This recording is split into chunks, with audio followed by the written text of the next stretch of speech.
Hey guys, just before I get into this video right here that you guys are about to experience, first and foremost, thank you for all the people that have been checking out the Final Fantasy VII Rebirth playthrough. That has been a great ordeal and fun to play. Well, fun to play on stream when I played it on stream, and then of course the recordings and adjusting, trying to cut it down so it's a little more palatable. But I know there's a lot going on, and I want to showcase as much as I could. So thank you guys for that first and foremost. Secondly, this video is pretty much spoiler talk. Best way to put this. This is me and my buddy Edge. He's a good friend of mine. We've known him for quarter of a century, so 25 years, more than that, but I've known him since we were in middle school, and I want you guys to understand that this is the first of 3 parts of our spoiler cast going into detail and of the events of Final Fantasy VII Rebirth. One thing I do need to state: we will have forgotten certain things and talk and say certain things and then space them or go over them or go back to them. That's just how we go. This is how we're doing it. This is completely unscripted, and I hope you all enjoy. Of course, if you guys do enjoy this video or the next 2 of these that come out, please hit that like button. Also, consider hitting that subscribe button. I appreciate everyone that has been coming around and been helping build this channel specifically. There is another channel. I can go into all that. We'll go into that all later on a later date. But hopefully you enjoy, and of course, look out for all the other videos. This one was supposed to be out before episode or chapter 9 came out, but didn't. So it's going to be out before, obviously, chapter 10. Chapter 10 is coming very soon after this. So hopefully you guys enjoy, and thank you for hanging out for this. And hopefully you enjoyed this and the other 3 videos, or 2 videos, and all the other chapters that are coming out. Anyways, let's get to it and start this off. So we're talking about Final Fantasy VII Rebirth. I'm here with my best friend, my buddy, my bro, Edge. We both have completed Final Fantasy VII Rebirth on our initial playthrough, which it took me 2.5 weeks with my life, so practically, because I just beat on the 16th of March, and you beat it, what, about a week prior to me? Yeah, about a week on the 10th, I think. So within about a week time span, we both beat it, and I know there are still people beating it, but by the time this is out on YouTube, a lot more people will have beaten it. There's some people that, obviously they're going to take their time, so I do want to address this right now. There will be spoilers. So so if you don't want spoilers and you haven't beaten it, go ahead and click away from the video now.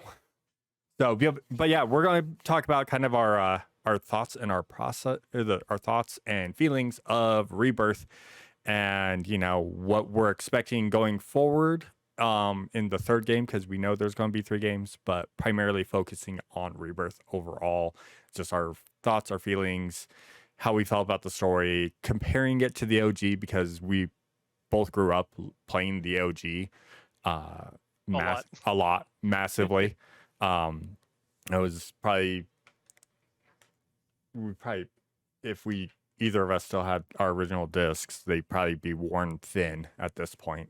Yeah, with the how one much I have is the greatest hits version or whatever for the PS1. Yeah, I I had my OG, and then it got stolen, and that's the thing that makes me mad, because I had 7, 8, and 9, and Chocobo Dungeon 2, and Chocobo Racing when we had our JP versions of those, and my Vandal Hearts 2 JP got stolen on that one too. Vandal Hearts 2, that's a game that I need to go back and play. That game was good. It's just impossible to find. Yeah, like a lot of the older ones are harder to find. Yep.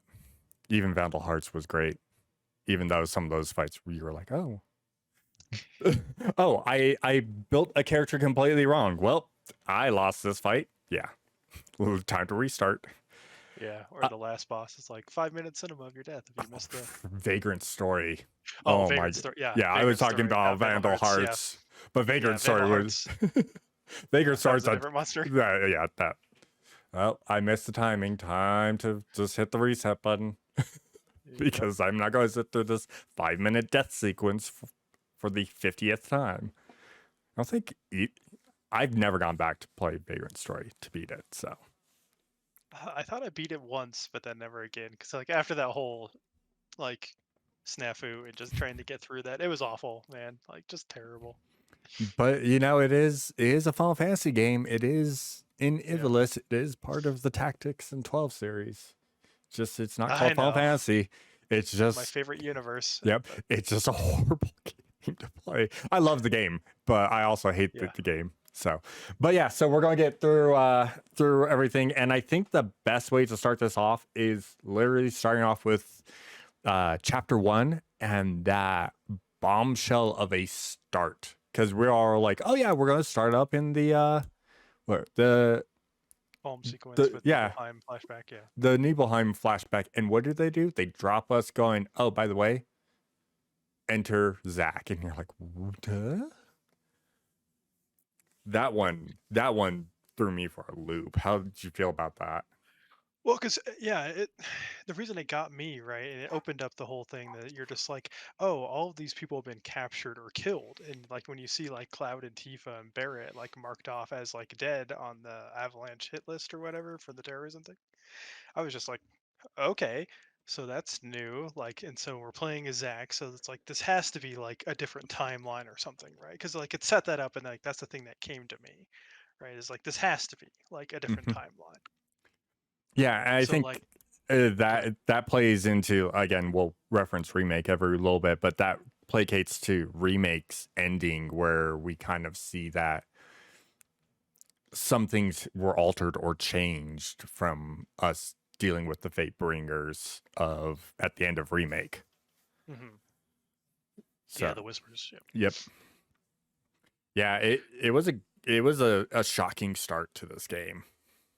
Yeah, and especially yeah. Sorry, I mentioned that Cloud was dead. It's like no, but Cloud was injured, and him and Aerith were being captured. But yeah, it was Tifa and Barrett that were dead on the poster. Yeah, it Right. showed what Tifa, Barrett, Jesse, Biggs, and Wedge, and Biggs was the only one that wasn't killed or captured, because we see that the opening and they're carting Barrett, Tifa in one helicopter, and then Aerith and Red in another helicopter from a tornado that swept through and destroyed sectors 1, 2, and 0, which would be the main hub of Shinra, the main Shinra tower.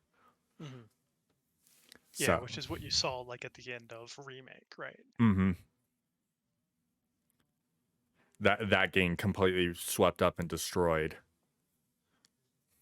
during the final fight. So yeah, that was, I think, like I said, that was the bigger shocker and a great shock value and a great what would be the right Like word? a springboard or jumping off point, right? For Yeah. like into the story. Because it's definitely like not what you expect, right? Because it's like you have all the stuff that like, yeah, they got out of Midgar and well, you see that afterwards, like when it gets to the original part when they start, when you see what was at the end of remake basically where you got out with the truck and the bike and you had the fight when they summarize basically the ending there and then you're on your way to Calm. But yeah, it's just like having that jump point there is like nice to kind of start off. It's like, oh, there's something going on with this, right? Like, why are we flashing to like where Zack is alive? Because I mean, from the original, right? You know he's dead, or he Yep. died in that version at least, right? Yep. Compared to the original. Yeah, in And the there's that whole thing, yeah, the yeah, whole it thing with like Aerith and Cloud, and then the Zack feelings and stuff because of they're similar. yeah, that was, like I said, it was a good little thing, and then we go right into the Nibelheim flashback. But yeah, that, like, right before that, just all of that was, it was good. You get the feelings, and then you get the entire thing of remembering that, like, if you play the OG, you know and they even show it. Even if you play Crisis Core, the entire thing at the end of Remake where Zack's fighting the Shinra army, that's where he dies. Yeah, because that was And like, from what I remember in the OG, that's when he protected Cloud from the Shinra, yep, trying to take him back, because that was during their escape, and Cloud wasn't like fully conscious at that point. yeah, and that's where, in theory, that's where the imprint of memories of Zack's memories for Nibelheim got transitioned over to Cloud. So that's where Cloud always gets these retentions and memories, thinking he was a soldier when he never was. He was just a Shinra, security off guy. He wasn't even an officer. He was just a security guy. He didn't make soldier. So, Yep. but because of things later during Nibelheim, that alters, that changes. But Yeah.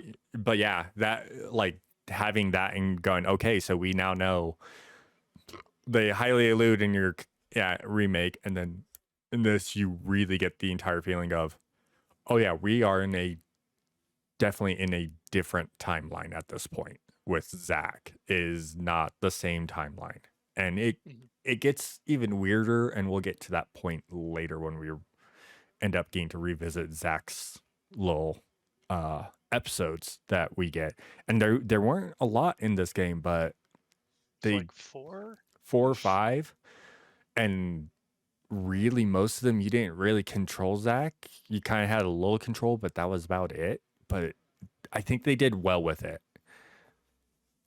With all of them, including the start off and all the way up until the end, pretty much all the Zack bits were done just right. Um, Yeah, because I feel like they still keep him around, and his whole connection and stuff to Aerith and Cloud, right? It's a very important part for like their character dynamic to have him around it. Well, that he was part of it in the original, and then having it around in the new one, that he like still interacts with them, and then they can like there's some of that connection which we can allude to later, right? When we yep. talk more about this stuff. So Yeah. And so we get past that, and we're all in the shock value, and then we get what we all thought this is how the game was going to start up, right into calm, right uh into the Nibelheim flashback. Nibelheim flashback. That I don't know why I'm spacing flashback. That's the word that's leaving my head every single It's time. all right. Yeah, it's all right. And I think that the change and just getting that first glimpse of Nibelheim right off the bat,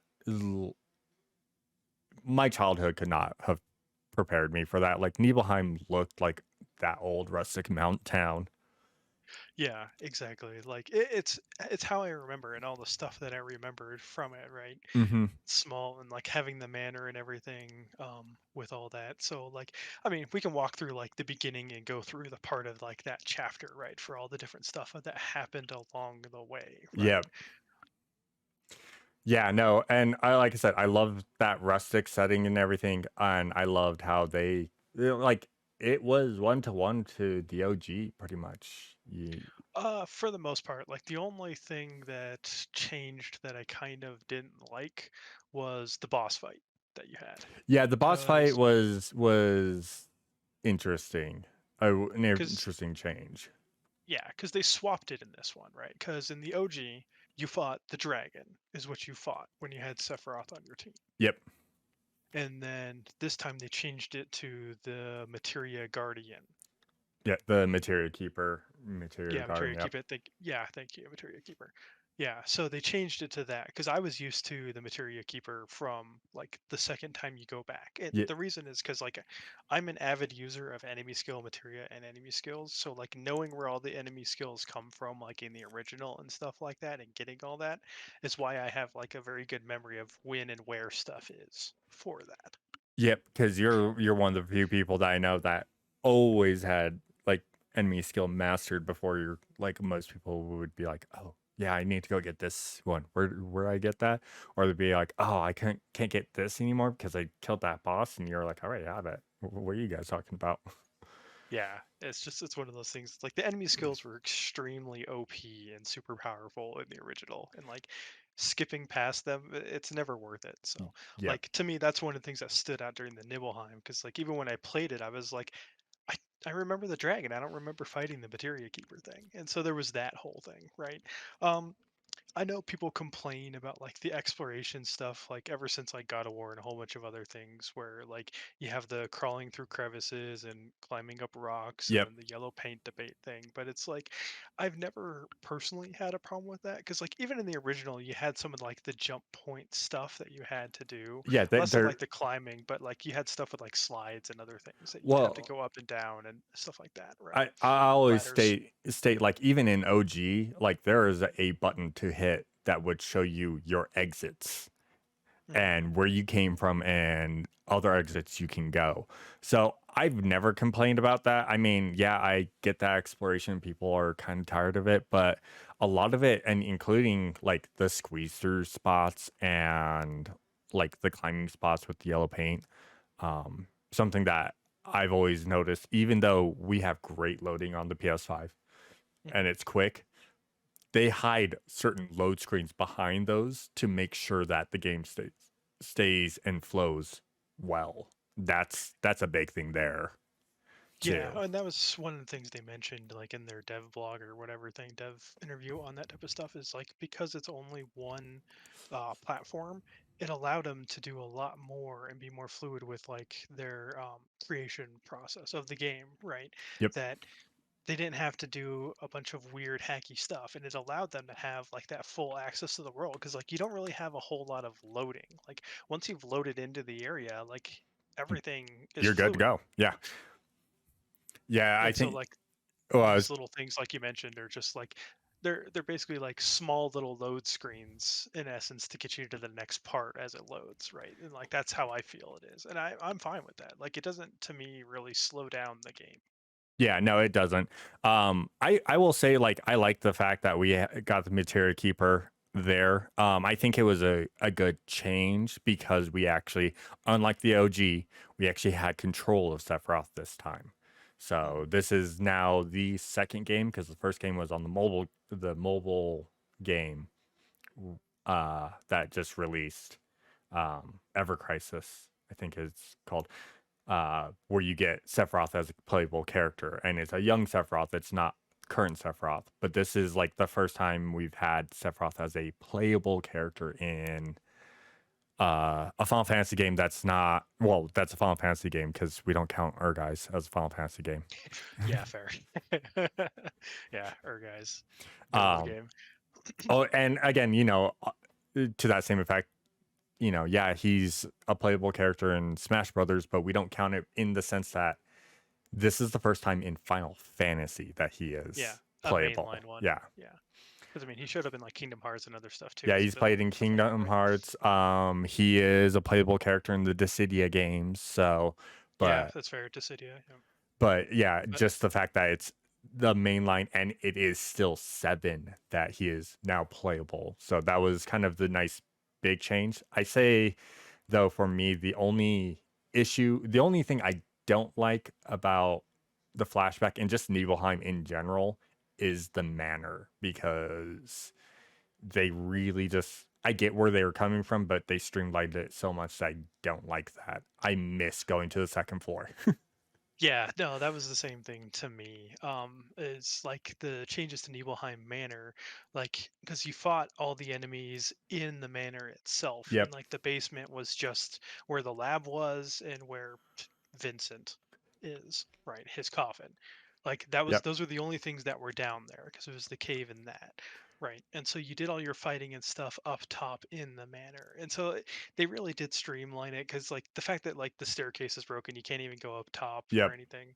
But I mean, they did make a lot of references and throwbacks and all that stuff, and we can get to it later when you Yeah, hit that. But when we it's get to Nibelheim revisit, yeah. yeah, Nibelheim Revisit will go more into depth, I think, with that. But Yep. I do agree that like playing Sephiroth and being able to have him and play him, I thought that was a really cool thing to do in this flashback aspect, right? Because like his style's good, it's unique, and then you see his moves and you're like, oh god, oh no, like Oh that yeah. Hell's Exactly. Gate Hell's specifically, right? Gate You're is just like, oh so you're really? like And it, They went there. they went there. And the great part is like, I've seen so many people like, oh, what's this? What's Hell's Gate? And they see it, they're like, really? That's Hell's Gate?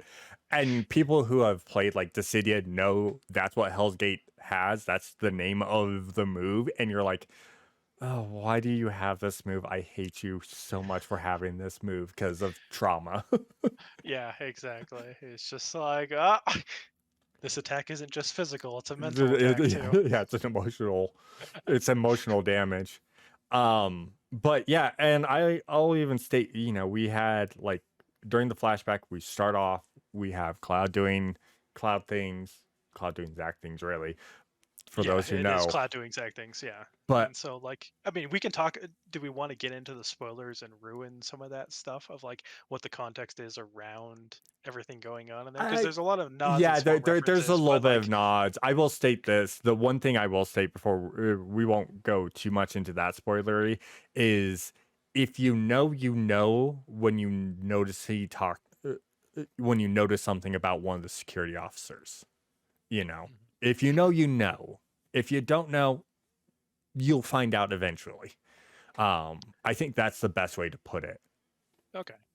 Yeah, Um, because no, there's definitely a whole lot of nods and everything and references to stuff. yep. Because this even happens too, like when Cloud's describing the situation and stuff, and that like even that happens. Tifa's Correct. like, uh, mm, Tifa definitely is like calling out some things and yet trying to not like fully go. She wants to make Yeah. sure everyone still trusts Cloud, and that's kind of like where you're getting when they cut away from the flashback and Tifa's like, Hey, really? can I we don't talk? remember Yeah. that. Yeah. It's like the whole thing. Can we talk that they do after the flashback, Yeah. right? That happens because And, there is a lot of that mismatch of stuff where yep. things aren't like remembered correctly, or even like parts are missing. Basically, there's gaps and holes in the story. Yep, definitely. And she's not calling him out during everything, but even then she she pulls Cloud aside after the flashback and goes, "Hey, and Cloud's even fighting certain things because, well, we got a little white-haired, one-winged angel whispering in his ear, and they started off from the get-go going, Sephiroth's influencing Cloud from the beginning of this game. Yeah. They start going hard on it, and I like that. That's a good thing to do. Um, my last little point on the flashback, though, that I know some people disliked it, but is the burning of Nibelheim and that entire Oh, setup. sequence. Yeah. I think it was done so well, and people are like, "Well, it's so slow." I'm like, "It's the point. That's kind of the point because Cloud is waking up from being taking a head injury, getting Mhm. tossed like a bowling ball, and then gets something drops on him, damaging his leg. So he's already injured walking into the village, then gets injured more, and it just keeps snowballing. So he's like, the best way to put it is at this point, when during all of this, Cloud's heavily injured trying to do things, and it's Well, slow for that reason. yeah, because I mean, the 2 points I'll make here is like in the beginning, right? When Cloud's like, "Hey, I'll take these fiends," and then he just gets wrecked and knocked out of the way, and then you play as Sephiroth to finish that fiend in the beginning, right? Shows that like Cloud isn't a fully fledged soldier at that point. He's still weak, and everyone knows that Sephiroth's a hero, right? And so there's going to be this massive power disparity, and it's just part of the way, one of the ways of showing it, right? Yep, And then when you compare this to the original, for my second point, like all you did is you got knocked out, you wake up, you run into the mirror, you walk into the city, and then all you see is Sephiroth walking away in the flames, like that famous cinematic, right? yep, That's all you get. You don't have any of the other stuff of like the people really crawling and all that other stuff. You just walk in, and it's like you see some of them like dying or whatever and talking, right? But then you yep, just walk in a little bit, then you hit that cinema, yep. And and that was really it. I'll even put to this point like the one thing that again, getting to play with Sephiroth in this versus the OG, the one thing that people need to also remember is in this one, yeah, both Cloud and Sephiroth are level 40 when you start up, Yeah. but Sephiroth is vastly stronger and has so much better materia. If you look at the OG, Cloud was only level 1 during the flashback, and was constantly dying. And since you couldn't control Sephiroth, Sephiroth was pretty much the person like killing things, arresting Cloud. Like you were kind of useless in the Yeah, OG. exactly. Yeah, exactly. You were useless. I mean, and that's why I remember like the dragon fight specifically, because like it used like fire and ice or whatever, and Mm-hmm. Sephiroth on his armor had like elemental fire and ice, so he just absorbed it. Those attacks from the dragon healed him, Yep. and so he just murks it, like Yeah. So that like just in Nibelheim, just the flashback, they did a good way of kind of showing how strong Sephiroth is, but letting you take control and him not being overly powerful. But he was still really strong overall. Like his damage was good, like vastly superior than Cloud's. The way he fought was unique, like you said. It was a good thing overall. But yeah, we get out of the Nibelheim flashback. Tifa pulls Cloud aside, shows him the scar to try and go, look, Cloud, I lived. I did take that hit. I'm not fake, because he's getting influenced by Sephiroth going, you know I killed her. You watched me kill her. Hit that entire thing. That threw me for a loop too. well, yeah, I thought it was a nice touch, right? Because the whole thing of like he's basically sowing discord and disbelief in Cloud and amongst the team, right? That is just like what you're seeing is not real, and it's like that's a very hard thing for him to fight, right? Especially when he's getting this whole thing that like Tifa's telling him like, well, what you remembered is not quite what I remembered, right? And so that already puts him kind of like off kilter and weakens him up, and so Sephiroth basically sees that and takes his chance to like influence him, right? And this just becomes a thing that, like you said, they started it from the beginning, and this whole scenario just perpetuates through the entire game. Yeah, and as we go through, we'll talk more about it, but they do a great job of starting up how much Sephiroth was inside Cloud's head and how much influence he has on Cloud overall in that Mhm. entire aspect. And this is a great way of starting it up, making him distrust his childhood friend, or like right off the rip. Starting that up is a great way of starting to show that Sephiroth is a little bit more keen to what he's doing and has an idea. He's influencing Cloud in certain ways, but Mhm. we'll get into it more later. But yeah, after that we get to explore Calm, and I think Calm is a lot more grand than what it was in the OG, but Yeah, most it definitely. but almost everything felt like like in place almost. I think the inn is different because I thought the inn was like on the second floor in the OG, Yeah, I think that was true. I mean, but it did have two it did floors, have two floors. So, I but mean, it's been long overall, enough. I don't remember exactly, but yeah. overall, or no, I think the inn was actually on the first floor. The shops were the weapon shop and material shop were on the second floor. But overall, like it was nostalgic enough that I'm like, yeah, this feels like and looks like what I think Calm looked like when I was, a wee lad. Mhm. Like just the imagination, because yeah, we had polygon graphics, but we still use some of our imagination to make it look grander. We definitely Yeah, because I did. mean, they had the whole clock tower thing Mm-hmm. and stuff, like which I remember, right? I thought there was like a windmill or whatever, maybe, and I think they had it in this. But they did have the tank thing in the middle of the city too, like Yep. the water tower, basically like Nibelheim. I, So, I I think what happens is because we have a little bit of an event, and the reason why we have to leave Calm in this version versus just hey, now we get to go in the OG was Shinra's on to where we are. They're dropping in, and we gotta get out so we yeah, don't cause trouble. yeah, because I think in the original, like you had to at least fight a couple times, and then you retreated, like because you fought a couple, like I thought you fought a couple waves of like Shinra people, and then you like got out. Unlike in this one, where you actually just like ignore the fights and just run away to not like attract attention and danger in the city, that you Yeah, just kind of stealth your way out and get out. yeah. The mayor.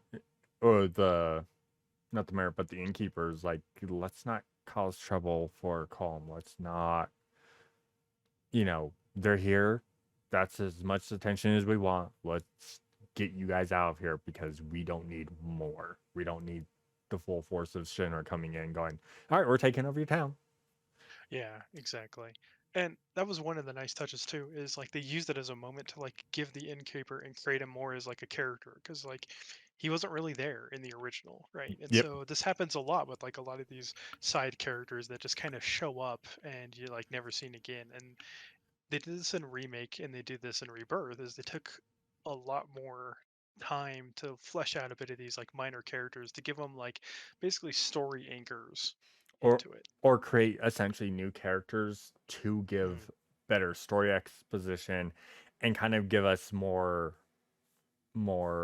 of an attachment to like the towns and the people, like Yeah. fleshing them out more, even if they were never in the original. I mean, like Buck or Beck and his crew, the bandits.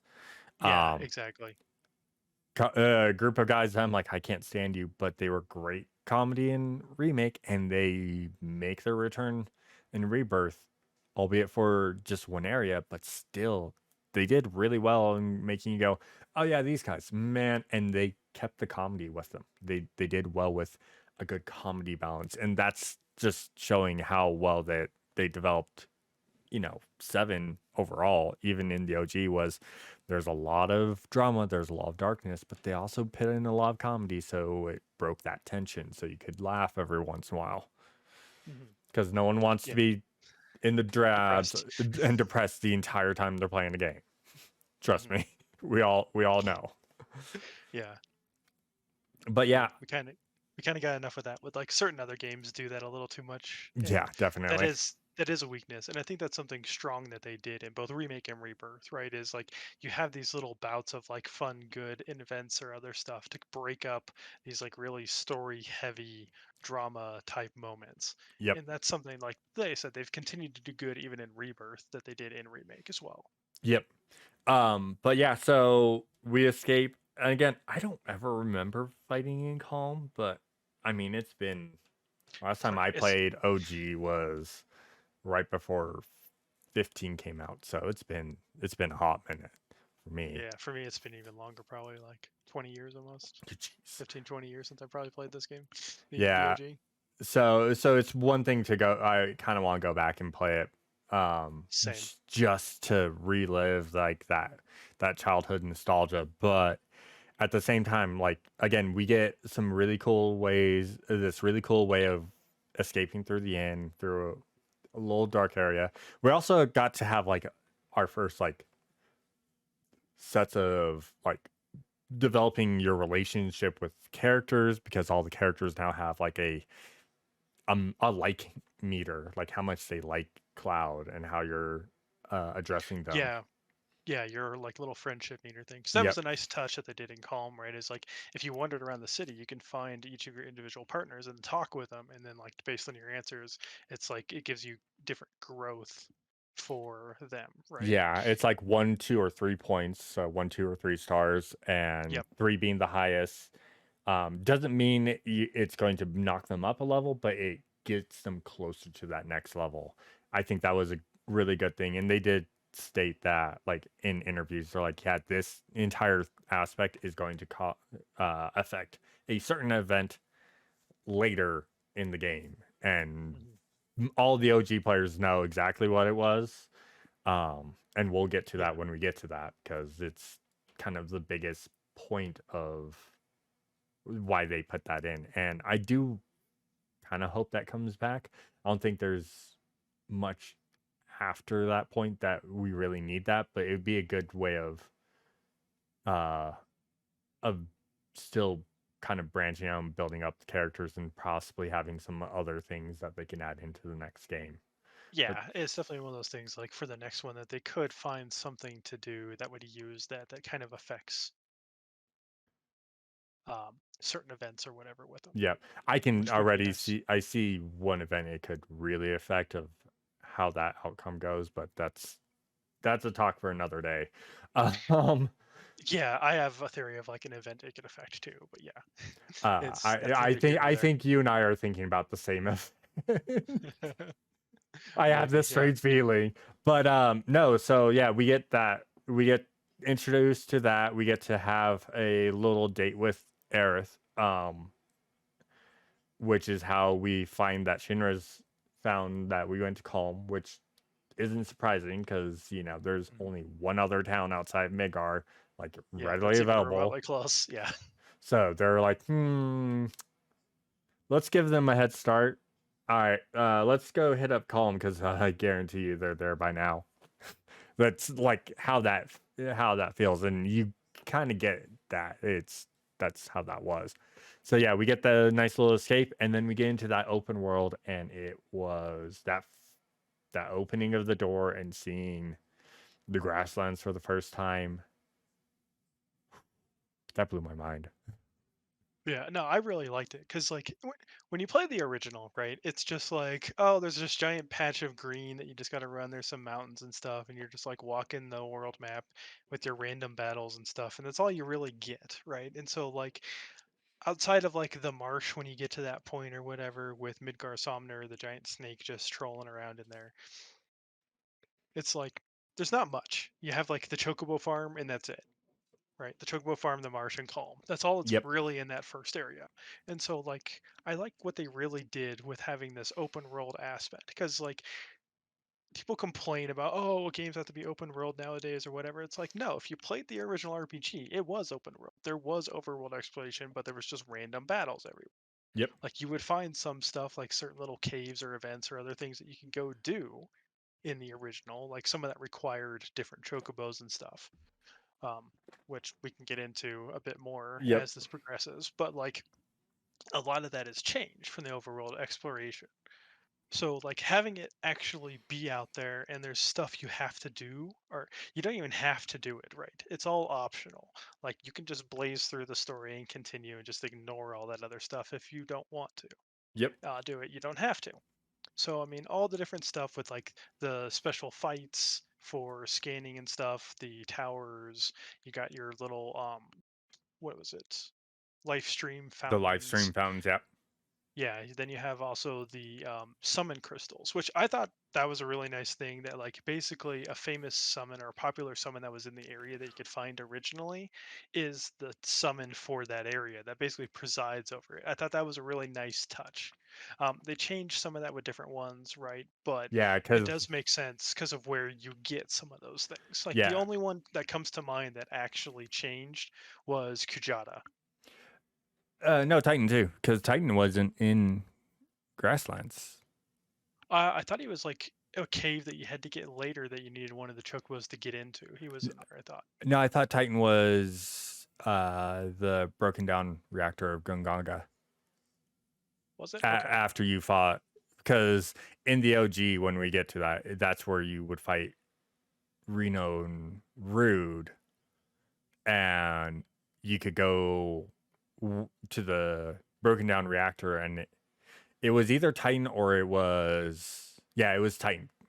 It probably was Titan because Okay. you don't get Neo Bahamut until much later. Yeah, way later. Or yeah, Neo Bahamut. Or in this one, he's Bahamut or Arisen. Arisen, yeah, but it is Neo It's Bahamut Neo based on the Bahamut. attack. Like based on the attack and the way he performs it, it's Neo Bahamut. Like I'm Yep. sorry. It's so Yeah. anyways, I digress. Getting off topic there with all that other stuff. Yeah. But yeah, But I still like that they had that touch and the fact that like there's a noted enemy that's like a boss basically for each area, which I thought was really cool. yeah, And a like regional monster that you get to fight. I like yeah, that. and that regional monster is actually the one that has the enemy skill. I didn't like that they changed the enemy skill that you have to interface with Chadley and beat his special simulation to get the skill. Like in Remake, they did it properly where it's like, oh, if this enemy has the skill, you have to get hit by it while wearing the materia and you get it. And so Yep. they changed it between Remake and Rebirth. And I kind of didn't like that. I think the reason they did that specifically is because of how open this is. And I think they were like, we don't want to program all these enemy skills specifically for the enemy skill materia. So we're going to do just kind of like certain ones we think are valuable. And I think all the ones that we get are actually decent ones to have for the game. I just kind of wish we could get beta and trying, but that's besides the point. But yeah, the one I don't like that keeps eating up space is they keep giving you self-destruct. Like, I'm never going to use self-destruct. Quit putting it in the enemy skill list. It's garbage. Quit giving it to me. I don't want it. It's useless. Self Just they have to put this trolley move in. I Every game know, but has it. I know it's like it is an original enemy skill and all of their stuff, but it's like no one ever uses it. Like, just get rid of it, man. Like, they wouldn't let us get Mighty Guard in this one, but they give us self-destruct. And I was really upset about that. Like, that pissed me off. But it's neither here nor there. But Yeah, that is one of my complaints about the enemy skill materia thing that they changed. yeah, I get that one, and like again, I think enemy skills is great, but again, they did kind of limit us on that one. But again, Right. like going on that open world thing, I did like the entire fact that you could, like, yeah, you have to go activate these. Well, you don't have to activate the towers, but if you activate the towers, they would show you kind of on the map where the things are. And unlike a lot of games that do stuff like that, where you find these points where you get like map reveals Intel. and intel on that, you don't have to do that. You can go out, never, except for the first tower, because you have to do the first tower just For to Chadley. for Chadley to explain everything. You can go and find everything without ever using the towers, and I think that was an amazing thing because like to get like the crafting, and that's another thing that they added into this is the item crafting, which is does its purpose and it's great and it's a good way of kind of like giving us a way of getting items and armor and yeah Accessories and stuff. accessories and then quest items. That's a great way of adding that in so we get to use that a little more, but it also saves us money so you're not spending all this gil on buying I more healing items. Correct, yeah. And that is one of the things that's nice too that they touched on, right? Is like if you ever miss a weapon or whatever, like in a chest and stuff, you can always get it from like the vending machine or A merchant or shopkeep, yeah. whatever. Yeah. And so like to be fair, I didn't miss any of them, so I never had to buy them. But like I always make the thing of like when I explore, it's like, okay, it looks like it's wanting me to go this way. I'm gonna go the opposite. I'm going over here. I'm always like diverting and doing that. But like to talk about the point you mentioned where you don't need to do the towers to reveal everything, I thought it was a nice touch that they give you other ways of showing you stuff. Like for the summons, if you hit the crystals, it gives the guiding light thing that Yep. leads you kind of along the path to find the crystal, which is super nice. You have the like bird that flies by to trace basically leads you to any of the life spring spots. Yep. And then Like the other enemy things, you just run into them yep. And when you're then exploring. yeah, because there's no such thing as a random encounter. You can see your enemies, which is a good thing. I think that Mhm. was a good way of doing it. And then they will repopulate after a short time, which I thought was great. It's like cool. So the enemies will just come back. It's the same group, but they come back. Yeah, And then indeed. the other thing, which is this start of one of the big side stories that we get in column. We start our two because we got one in column, which is the card game Queen's Blood, which Mhm. is fun. I really like it. Needs to be a Yeah, real I card enjoyed game it. now. Yeah, I enjoyed it more than I thought I would actually. And it's funny because like I basically used most of the original basic cards and only added a few stuff in as I went through to like take care of most of the stuff. Like you don't have to do like a super cheesy weird deck or Yeah, any of their weird stuff meta like build. meta. Yeah, Yeah, like the only one I really had to do that for was like some of the gold saucer challenges because those are BS. But like, they're supposed to be VS. That's the point of them. yeah, and Uh, so like that's why you had to do some cheesy stuff. But besides that, I didn't have to put much into it. Like each town you go to basically has like a card pack you can buy, but it offers a lot of different stuff that you can do and styles of play and different things to do. So like people yep. that enjoy it, like as a card game for like a mini game in this was really well fleshed out, It which I loved. it felt like they took something like Triple Triad, which I think you and I both agree is one of the best card games that they Yes, put like into a Final Fantasy, I and played the made it. bejesus out of that at 8. And they were like, "Well, what was great about Triple Triad? This and this. Okay, so what if we make it better and extend the board?" And I loved it.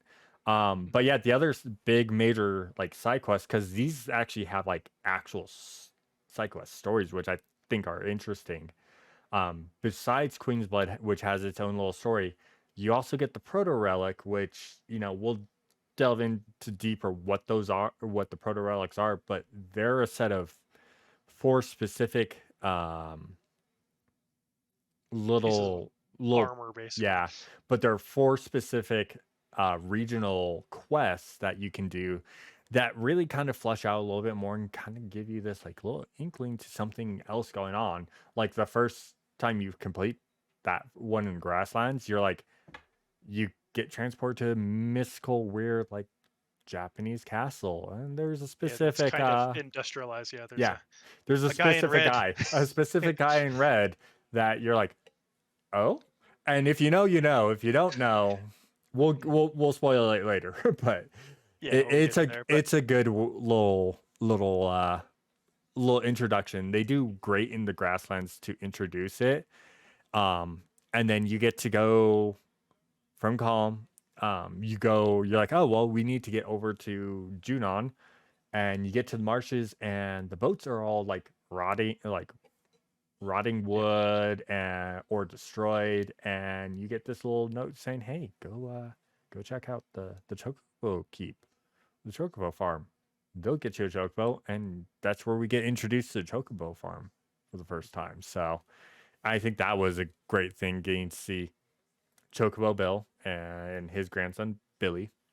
hmm yeah, and like the whole thing where you have to like go out and capture the chocobo is different than how you had to do it before. Because in the OG, right, it was like you have to run around and hope for like a chocobo to show up in one of your random battles, and then like you While having Choco materia, the Chocobo materia yeah, equipped. because they had to give that to you. So Choco Lure or whatever, like they Yeah. had to give that to you, and you have to have it equipped.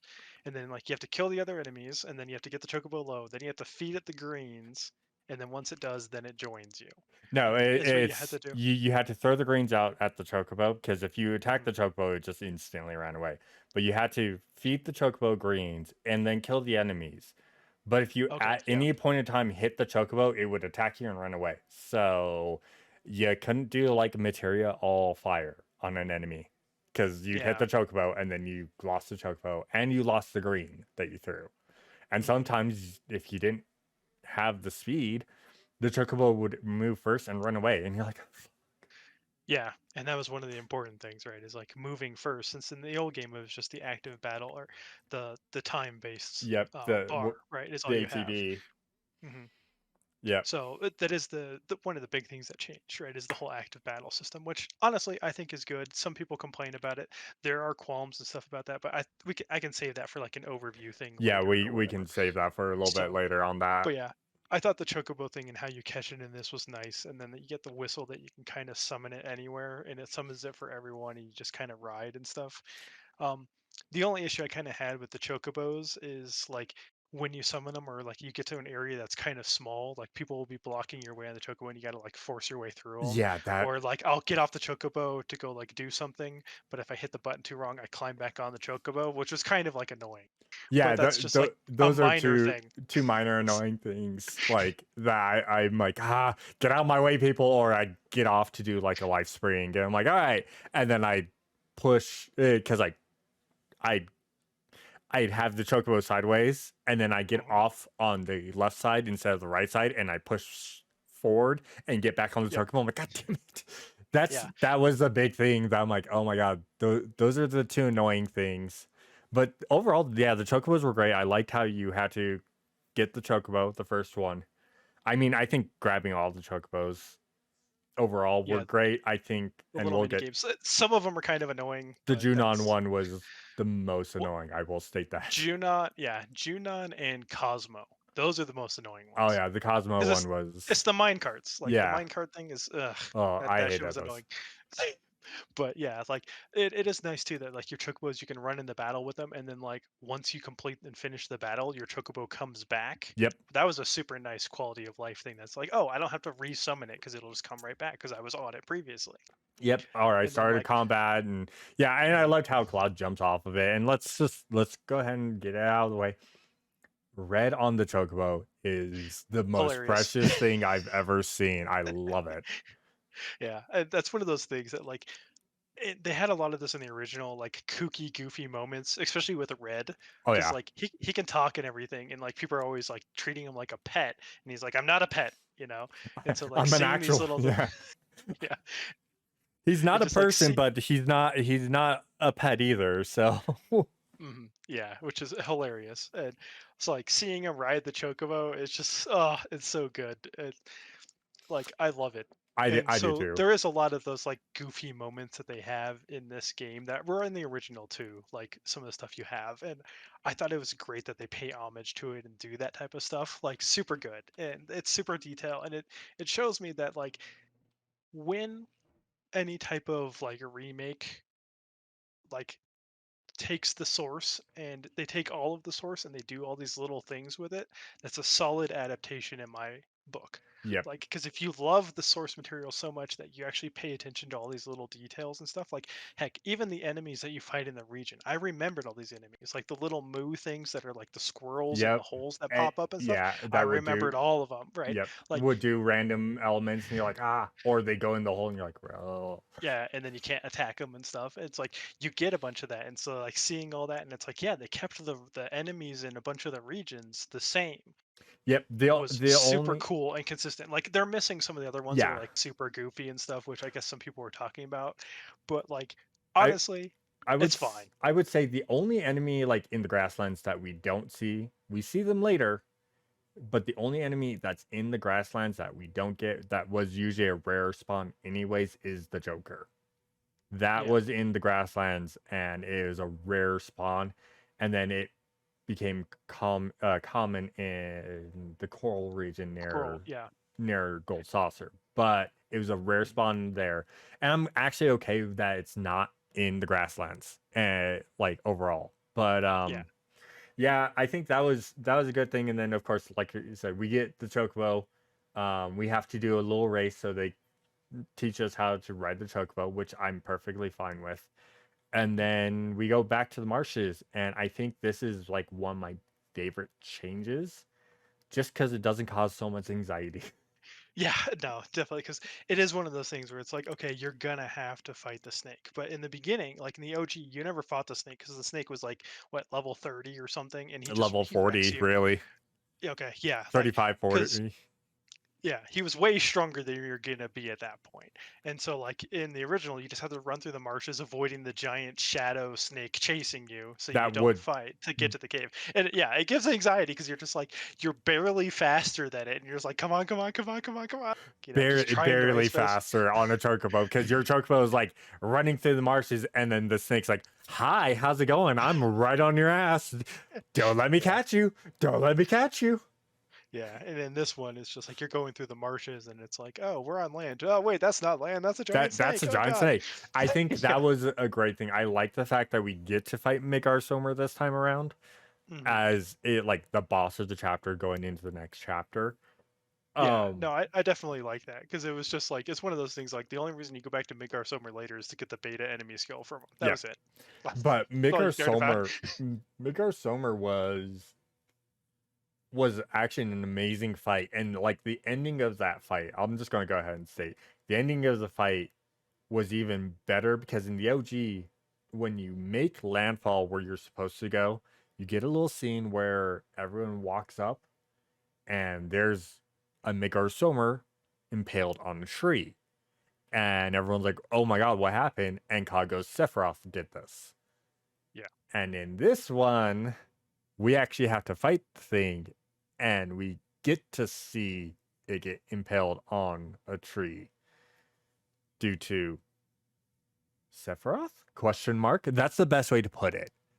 yeah, Because was that really Sephiroth? Was it not? We're not quite sure, because it's not really explained even in this, but like I can theorize that that was a slight slight moment where Sephiroth took full control over Cloud, because he was in that moment of weakness where he could take control, and then got mhm, pushed out right after it. but Yeah, I I feel could be like wrong once on that. yeah, because it feels like once because Cloud was losing consciousness right at Yep. that point because like he was being drowned, and so like I think at that point is like when Sephiroth he just took over and did that, and so once like Cloud regained consciousness, he snapped out of it. I think is more or less like how that played out in my opinion. Yeah, and I that's how I feel because they really and they go into more detail, and we even get that slightly in remake with the Black Robes getting to become Junova at the end of remake, but the Black Robes also are vessels where Sephiroth can form himself if they're weak Yeah, enough, if their will is weak enough, he can take control. I think that's a good way of thinking that yeah, Cloud at that moment lost consciousness to a point where Sephiroth could enter the body, manifest himself, kill the snake because he's like, now I need you alive. And then as soon as Cloud snapped back to, he disappeared. And then we get the entire thing of Sephiroth killed it. mm, Not technically wrong. But yeah, yeah, that fight was great on great, but man, like that being the first real boss fight with the it was. party was a Yeah, little it's a little rough. rough. Yeah, especially because like he'll eat some of your members too, which he does do in the original. Yeah, he does. And so it's like it's good that they keep like those nods and stuff, right? Like that's what I talk about. Like they love the source material and they respect it that they make all these like nods and everything else that go off to it, which is super good. Like it just shows me that they love the original so much that they took so much care in handling with it. But yeah, yeah. After that, like you head into the mines for chapter 3, right? Yep. The the the uh Mithril mines. the mithril mines, which again another they expanded it because it used to be what OG I think is like 6 screens overall. Yeah, it's not that long. It wasn't much, and I don't remember because you didn't fight the Turks in that one. No, that you get ambushed by the Turks, but you don't fight them in the OG because like you get ready to fight and it's Reno Rude, and then that's where they kind of introduce Elena in the original. And then Sang comes out and goes, "All right, cut it out, guys, let's go," and you don't fight them in that one in the OG. And this one, we get a fight with the Turks, but we don't have Reno. We only have Rude and Elena, and it's our introduction to Elena. And I think they did an amazing job with Elena, the Yeah, young she feels brash Turk. yeah, because like she's new and she's trying to prove herself, right? And that's Yep. like the whole thing that's really good that they did and they took um like a good liberty to do with. And so like I thought it was really good that like you actually get to have more of these like fights with the Turks and stuff. They set them up more like kind of like rival fights, you know what I mean? Yes, In a sense. absolutely. And I So like the fact that because they make kind of mention that like in remake, Rude doesn't hit Aerith at all or Tifa. But the fight you get with Rude, he doesn't actually like physically use his fist and punches Aerith. He'll knock Tifa or knock Aerith out, and then he'll swing them and throw them at someone. But he tries not to actually hurt them, like oh physically yeah. hurt them. And in this time, like I like that we get that, and he kind of gives this one good jab, and you know, it's like, oh, you're not holding back. He's like, yeah, I'm on duty this time. Like Yeah. he's making the mention of like, I don't want to, but I have to. Like Yeah. he doesn't want to hit Aerith or Tifa at all because he's like, they're women. I don't want to hit them. I'm stronger. Not to mention he kind of gives a little more. They kind of show that a little more of a inkling that Rude's kind of got a crush on Tifa, but he's working, so he Hmm. can't. He has to throw the punches.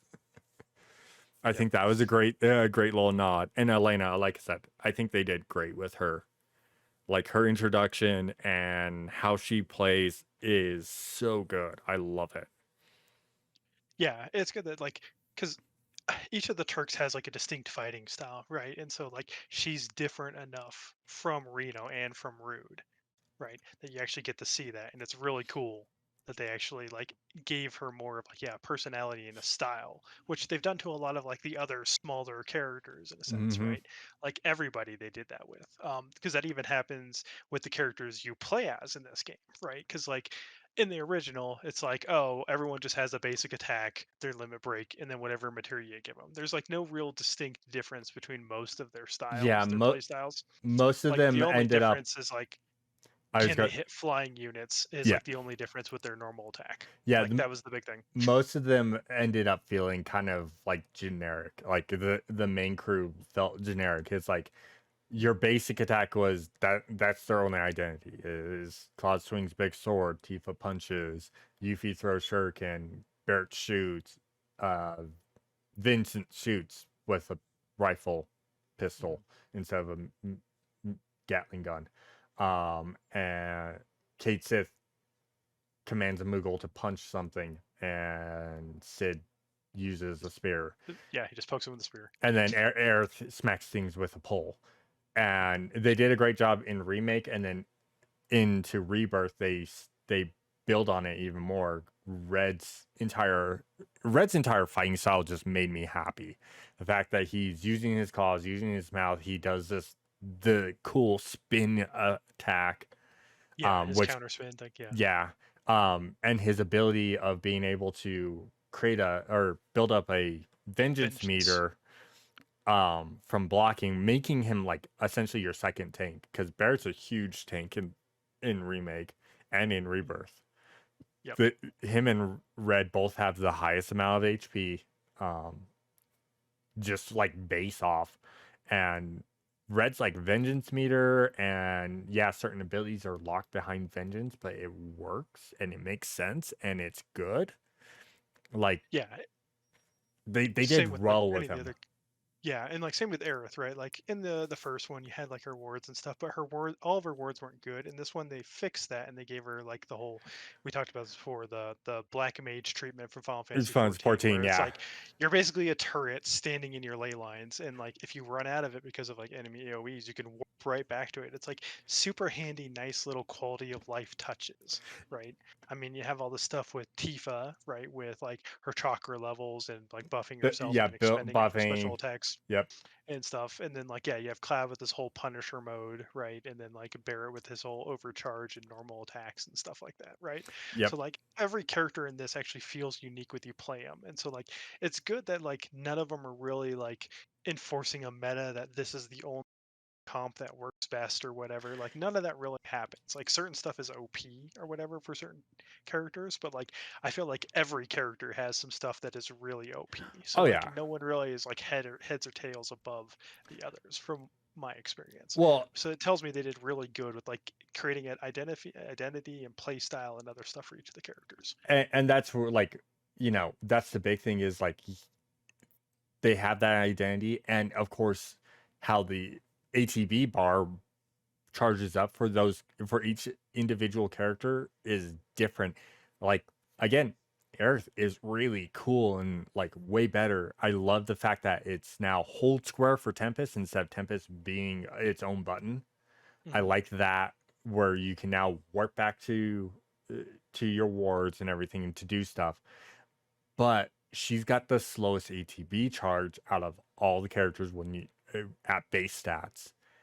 And there's a reason to that, because as you build her, as she gets more wards and gets stuff going, she starts building up ATB faster because she can get out attacks faster, and because the more wards you have up, you get the benefit of having all of these wards up at the same time, and it works really well for her. And again, she's really strong, but you have to get her to that point. Like, so in small, like normal battles, she's kind of good, but you're not going to build her up like that. In a boss fight, you've got like all these different, all for different wards down, and you're just casting spells and doing this and doing that, and she's ridiculous. And you're like, man, why is why aren't anyone why is everyone sleeping on her, or why don't I use her all the time? And then you stop and you go into a normal battle and you're like, that's why I don't use her all the time. She's great in boss fights, but in normal fights, she's kind of lackluster. But then on the opposite, you have someone like Tifa, who I prefer to use almost all the time. She's great in small combats. She's got quick ATP charge, but in boss fights, she can get stagger up, but she doesn't push out that damage. She's like a lot of small hits. So you're constantly like building your team of three on how you want to play and how you want to approach a boss fight. And I think that's a good thing because there's not a meta per se. Someone can make a meta, and this is like if you want to speedrun kill all these bosses, this is the characters you use, unless you're locked to certain characters.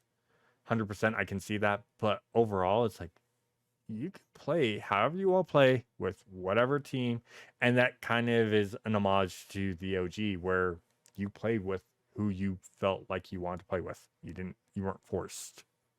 Yeah, exactly. And like that's what I said. I think it's just a good sense of like balance and gameplay and styles, right? That's like everyone's gonna find something that they like style wise to play with, and they give you a bunch of different stuff to do that with, which I think is great. Yeah, and the best part is like yeah, we're talking about this now, but the funny part is we're only talking about the characters you get at the start. We haven't even touched base about Kate Sith and Yuffie, which we will get to soon because those two are two characters that definitely got even better build up in this. But yeah, like you were saying, we get that fight with the Turks, and then we also get to go through the mines a little bit more, where we have a little time with Barrett and Red, Red and then we get the mithril golem Golem, fight. yeah, that Golem fight. So I like liked it, it. It was a good yeah, I fight. liked it. It's a little rough. I mean, just Yeah. playing it on hard mode, that was a little rough. Like I barely inched out that victory, but like, man, it is nice that they put you in some of these fights where like you are forced into different parties and teams to fight that with. Because I mean, the Turks, right? You're only fighting with Aerith, Titha, and Cloud, Yep. right? But then you have Barret and Red for their Mithril Golem fight. So it's like it's nice that they give you like different boss fights for different set of groups, and like they make it so like that fight is kind of tuned slightly for that party to make it, like It was a little more it, doable. Yeah. yeah, so it's not like, oh, you didn't build your character correctly, you're never going to win this, right? It's not built like that. It's like there's mechanics and other stuff as part of it. It's like it's easier for these characters to kind of handle and deal with. Well, So I thought they did a really good job with like balancing that. yeah, and I think that's just like anytime you were forced into a certain party, they balance it to that party of going, this is how you need to, this is the party we're giving you. You have the tools necessary to beat this fight. Even if they don't have materia on them, you have the tools necessary to beat the fight. Hmm. And I think that's a great example right there is Baron and Red. Um, Getting that mithril golem fight and then finishing up the mithril mines and then going into Junon.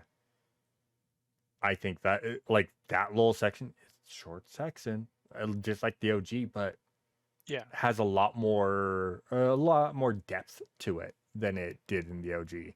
And they did well. I think that's gonna be like a common saying you hear is they did well yeah, throughout because all it's of this. yeah, it's one of those things where it's just like in the original, you didn't really do much, right? You scour the map, you go from city to city basically, and that's where all your events take place. Not much happens out in the overworld for the most part. Like Yeah, that's how the OG was. And like yeah, in a this one, couple of the random the- cutscenes in like certain areas, like the mithril mhm, mines and a couple of yeah. things like that. But yeah, like in this way, like in Rebirth, the world actually feels alive, right? Because you go to the locale and like here, since we're in Junon, right? You end up in like this craggy, rocky, like war-torn kind of area because like there's a bunch of like old machine garbage from like wars and stuff littering the realm and stuff. Like the chocobo you get here has a mechanic to like climb up cliffs, which is pretty cool. So like now you don't have the ways for chocobos to traverse terrain is now like locked behind chocobo breeding, which is no longer a thing in Yep, this. it's now You a just regional chocobo thing. correct.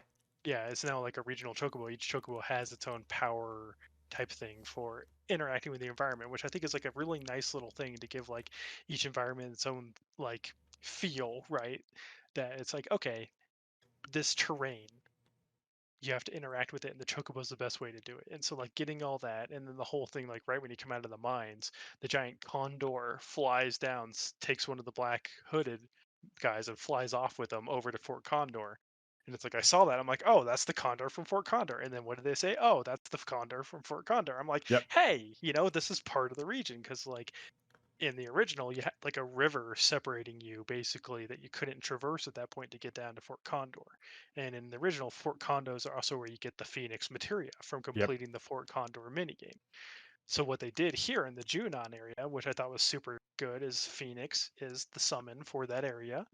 And then the proto relic thing you have to do, you play the Fort Condor game from the original. It's slightly different, but it's cool. And so the one of the throwbacks I liked is that when your characters are sucked into the Fort Condor game, they're the actual 3D sprites from the original game. The old Like, polygon style. I love that. yeah, which I thought that was hilarious and I loved it. So And it's like one of those things that it's just like this, that love for the original just sticks out to me in these types of oh like yeah. references and things that they do, and I thought that was just fantastic. So that would be the first, like, again, it's my minor gripes. Like a lot of the mini games, there's mini games that will always have gripes with me, but that was my first gripe is, and I that comes from me playing Intergrade and getting Okay. some other different things that you get to do in Fort Condor because they have that as the mini game in Intergrade. I know you haven't played it, but that's the DLC for Remake.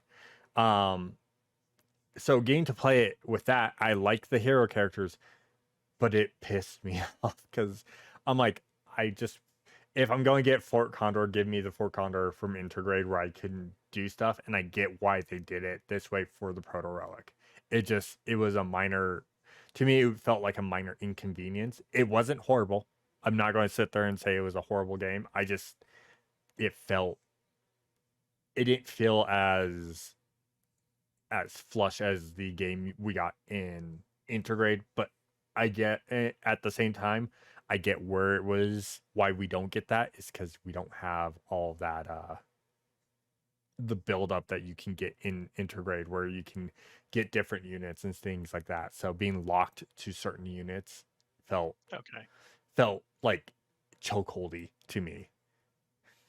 You But felt like again, limited in a sense, yeah, basically. That it's like you don't have any variance in the ability to like approach the battle. It's more or less just like, all right, you got to kind of go with like a stock standard yep. way of doing this. Now it probably I could have probably done better on some of them if I had swapped over to like Barrett and Tifa or Barrett and Cloud. But no, I kept with like Cloud and Tifa because I'm like, nope, this is like, I feel like this is a better way of going.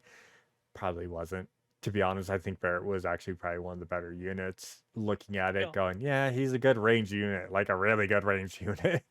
yeah, it really depends. Like there were some times where I actually swapped, and most of the time I used like Barrett and Cloud, and it wasn't until like the fourth one, the boss one, did I actually use Tifa, because it's like I basically had to force my way through the side, clear out one of the turrets, get to the boss, and just like have Tifa casting haste on everyone. It's just like you just gang beat them with a whole bunch of like fighters is what I did basically to kill them, right? Yep. For that. But it's definitely like it was kind of frustrating in some of that stuff. And like part of the thing that feels like Fort Condor is like, okay, you have to just ignore certain units, let your people do certain stuff, right? I never found the limited stronger units to be really worth much, No, because they're not. They're not like, in this one.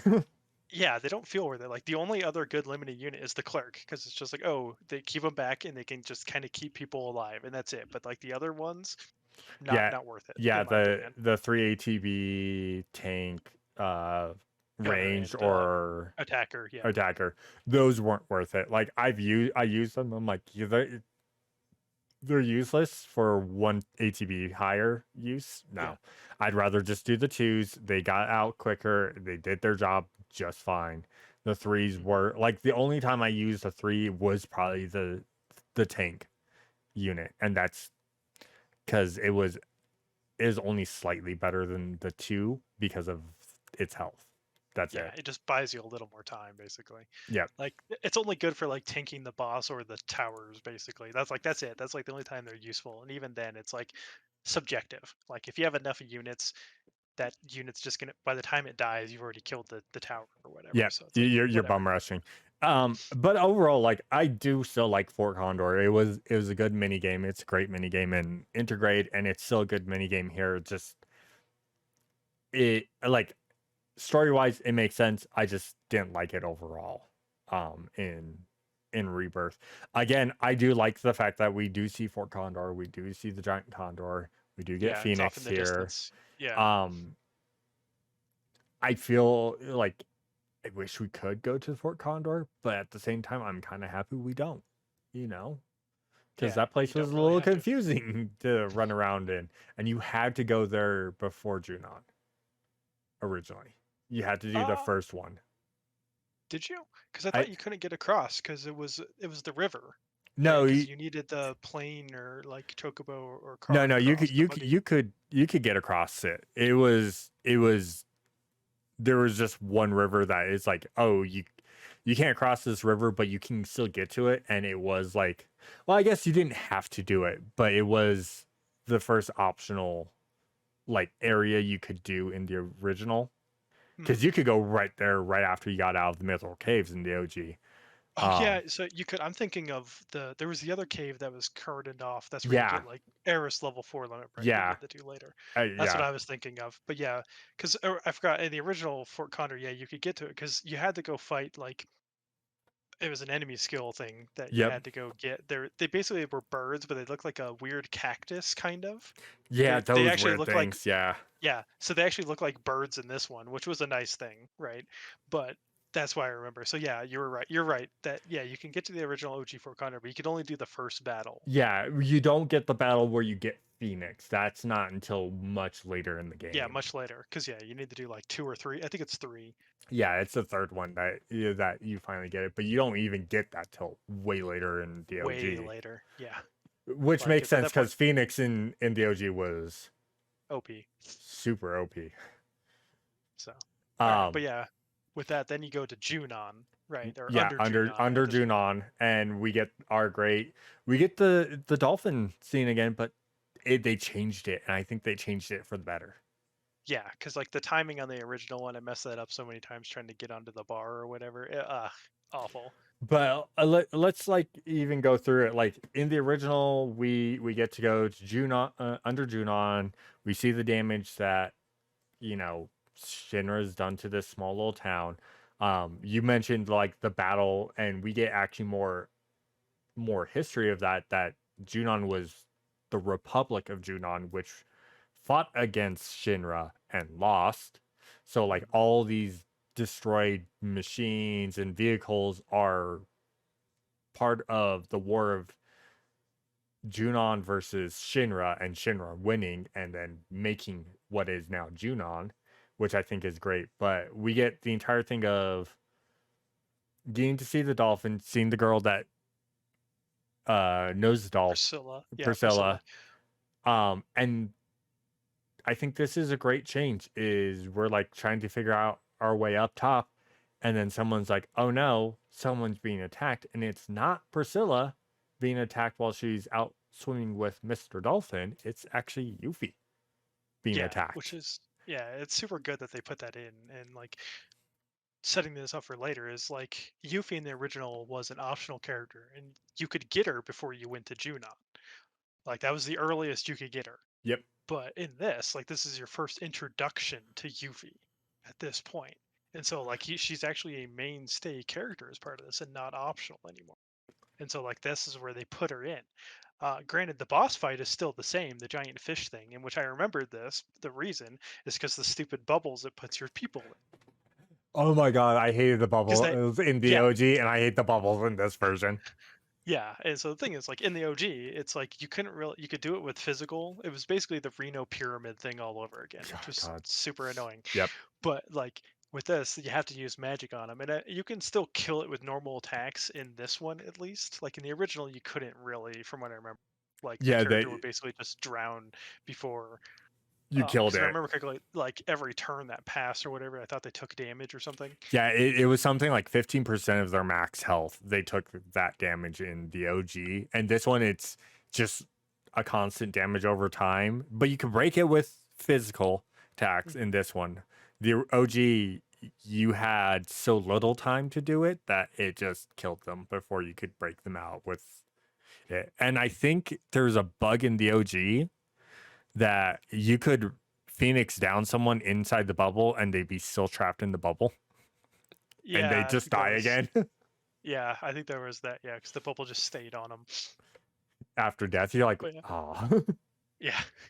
No, like I very much remember that boss because of that stupid mechanic, and they kept it. And the thing is, in this one, you can actually dodge the bubble, which is nice. So it's you don't, you're so not always nice. forced to just be trapped in it. So it's like, ugh, but it's definitely really good. And then yeah, like the whole thing with the dolphin trick getting up onto stuff. Yeah, Um, that one was good. The fact that we don't have to do the timing and the fact that they cut out the CPR. yeah, I've not heard that we lost the CPR in this. I'm kind of happy we don't have to do the CPR thing on Priscilla because it's not yeah, Priscilla who nearly drowned this time. It's Yuffie who nearly drowns. And they make the funny joke of like Cloud having to do the pump and he goes to do it and his hands are right above Yuffie's chest and she coughs up the water and looks and thinks Cloud was trying to cop a feel. yeah, and then just runs off. Yeah, Yeah. I think that was a good way of introducing Yuffie to the party in this one. Much yeah, better than what. Well, I love the original because she's a brat. She's 16. yep, She thinks she's all that in a bag of chips, and she when we eventually get her, she kind of is. So, yeah, yeah. but We'll get to that point. But we'll get yeah, that here soon. But yeah, they did well on that fight. The fight was good. The bubbles are still a nightmare, and then getting up into Junon was way better yeah. The other thing I liked too is like after the boss fight, right? You go back to the inn and rest, and then you can actually have a little bunch of one-on-ones with each of the characters to like talk about different stuff. And I thought that's like a really good thing. That's like when you have these moments of downtime, like in the series or in the story, right? That you can interact with your people and kind of you could feel where they're at and like what they're going through, and you can talk, and it gives a little more like character development that you can do. Granted, it's optional and you don't have to do it, but it is part of like raising your relationship with the um, characters. Yeah, with the characters, I and so will it does affect that. I will state that one was pretty good, especially because the first one you can talk to is Aerith, and Aerith's talking to someone, and you're hearing a voice, but It's a you voice you don't, don't recognize. yeah, a voice you Yeah, don't recognize. But out comes Red, talking normal, but there's no one else in the room besides Aerith and Red, and I think that was a good little making everyone go, "What? yeah. It's like What's what the going hell? on?" Yeah, It gets it becomes clear later, but it's still one of those you're like, what? yeah. What? What's It's a going on setup for here? payoff later, which I Yeah, think is pretty nice. Not a- everyone likes that payoff, but whatever. yeah, and they did well with like you get to talk to people about everything. You get to talk to Aerith, Barrett, Red, and Tifa about some stuff. You get the chance with like Tifa, you talk to her, and it's her and Claude kind of resetting each other after the little fiasco on top of the inn at Calm, um, where they get to talk about a random person we never knew about in the OG. Hmm. Um, but it's still good character development. We're like, oh, blah blah. I got lucky and on getting the 3-star going. Oh, you mean the guy, the kid, the supermarket owner's kid, or it's like, I think maybe I don't know that character. Yeah, It was I a didn't good know. one. Yeah, because no, I think the 3-star was actually her. Because like the 3-star is just like you're the only one I remember. She's like, Oh, oh, is it? like yeah, like that's Oh, the 3-star one. that would make sense too. Yeah, I mean, it's like she's the only one you need to remember from back then. Yep. So Barrett, all of Barrett's are always good. Like Barrett has great serious moments and great comedy moments. And I think that works out so well for his character. yeah, Overall. Red's early on ones are really good. Very him being very mature. And then Aerith and Cloud, Aerith struggling with things, and so is Cloud. So it's like you got this really interesting, like, oh, it's a love triangle, kind of. There's again spoilers in there. For those who don't know, you'll know eventually. Trust us. Trust us. Trust the process. That's the best way to put it. But yeah, it was great. And then you get up into Junon. And that was So that that was was a one of my sight. favorite parts because I loved because the whole thing is you get the coronation basically of Rufus, right, becoming the new president and stuff. And so like the fact where you like you dress up as the actual Shinra soldiers to like infiltrate, right, and you're running around. Um, the only thing you didn't see, which I kind of didn't like in a sense, is you didn't get to see Red dressed up in the Shinra uniform, like walking strange, like trying to walk like a human on its two legs.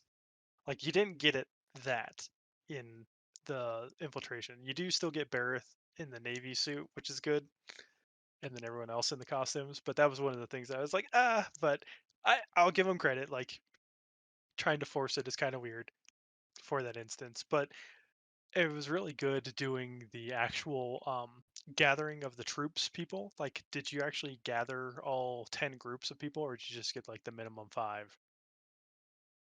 I got the minimum 5. I didn't find all 10, and that's kind of the plan for the hard mode for me. Okay. Because, yeah, like when you find all 10, like you get some other additional, like little events things. And like one of them's really super funny. I don't want to ruin it here.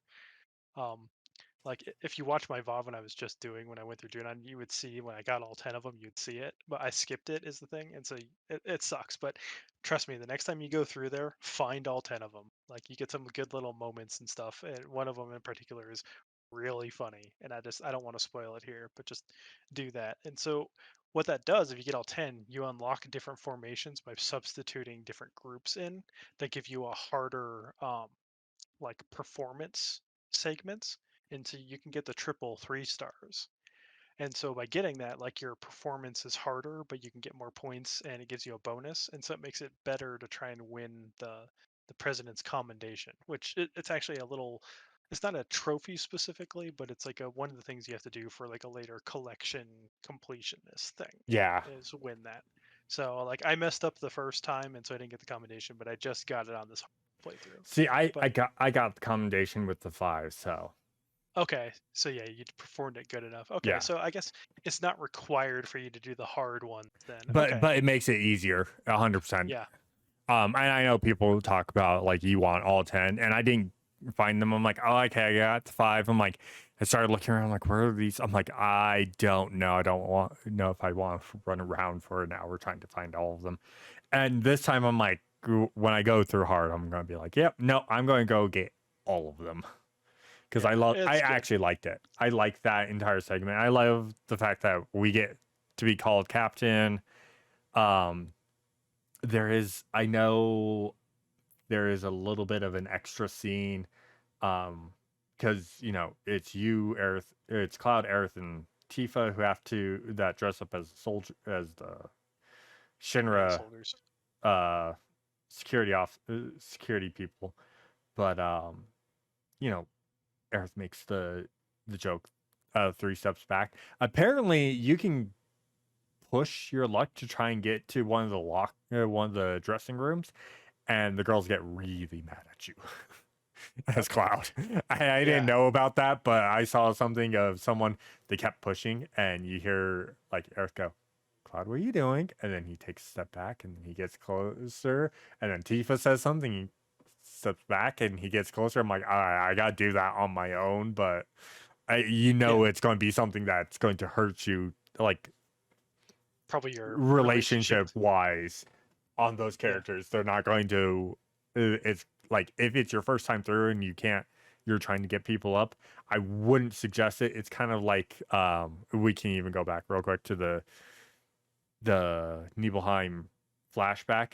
If you look in Tifa's closet, it negatively impacts you. And if you perform on the piano, if you just kind of open it and then you close it and you walk away, everyone doesn't like you. They're like, yeah, don't quit your day job. Like they give yeah, Cloud shit, but if you do perform a little bit, they're like, oh, actually, wow, when did you learn to play? And they actually like you for that, especially if you figure out some songs. Yep. But It's yeah, definitely a good touch, yeah. So yeah, like I did it like twice. So I got Earth Antifa to just give me the warning and then it ran out. So I didn't push it any further to see if it actually affected yeah. gameplay after that point. There's like a third one apparently, and I'm like, I'm gonna have to check this out Okay. personally. But yeah, that entire section was great, and I will state this, I love Tifa and Aerith giving Barrett all sorts of hell being in the sailor outfit. Yeah, that was really good. That Like was so good.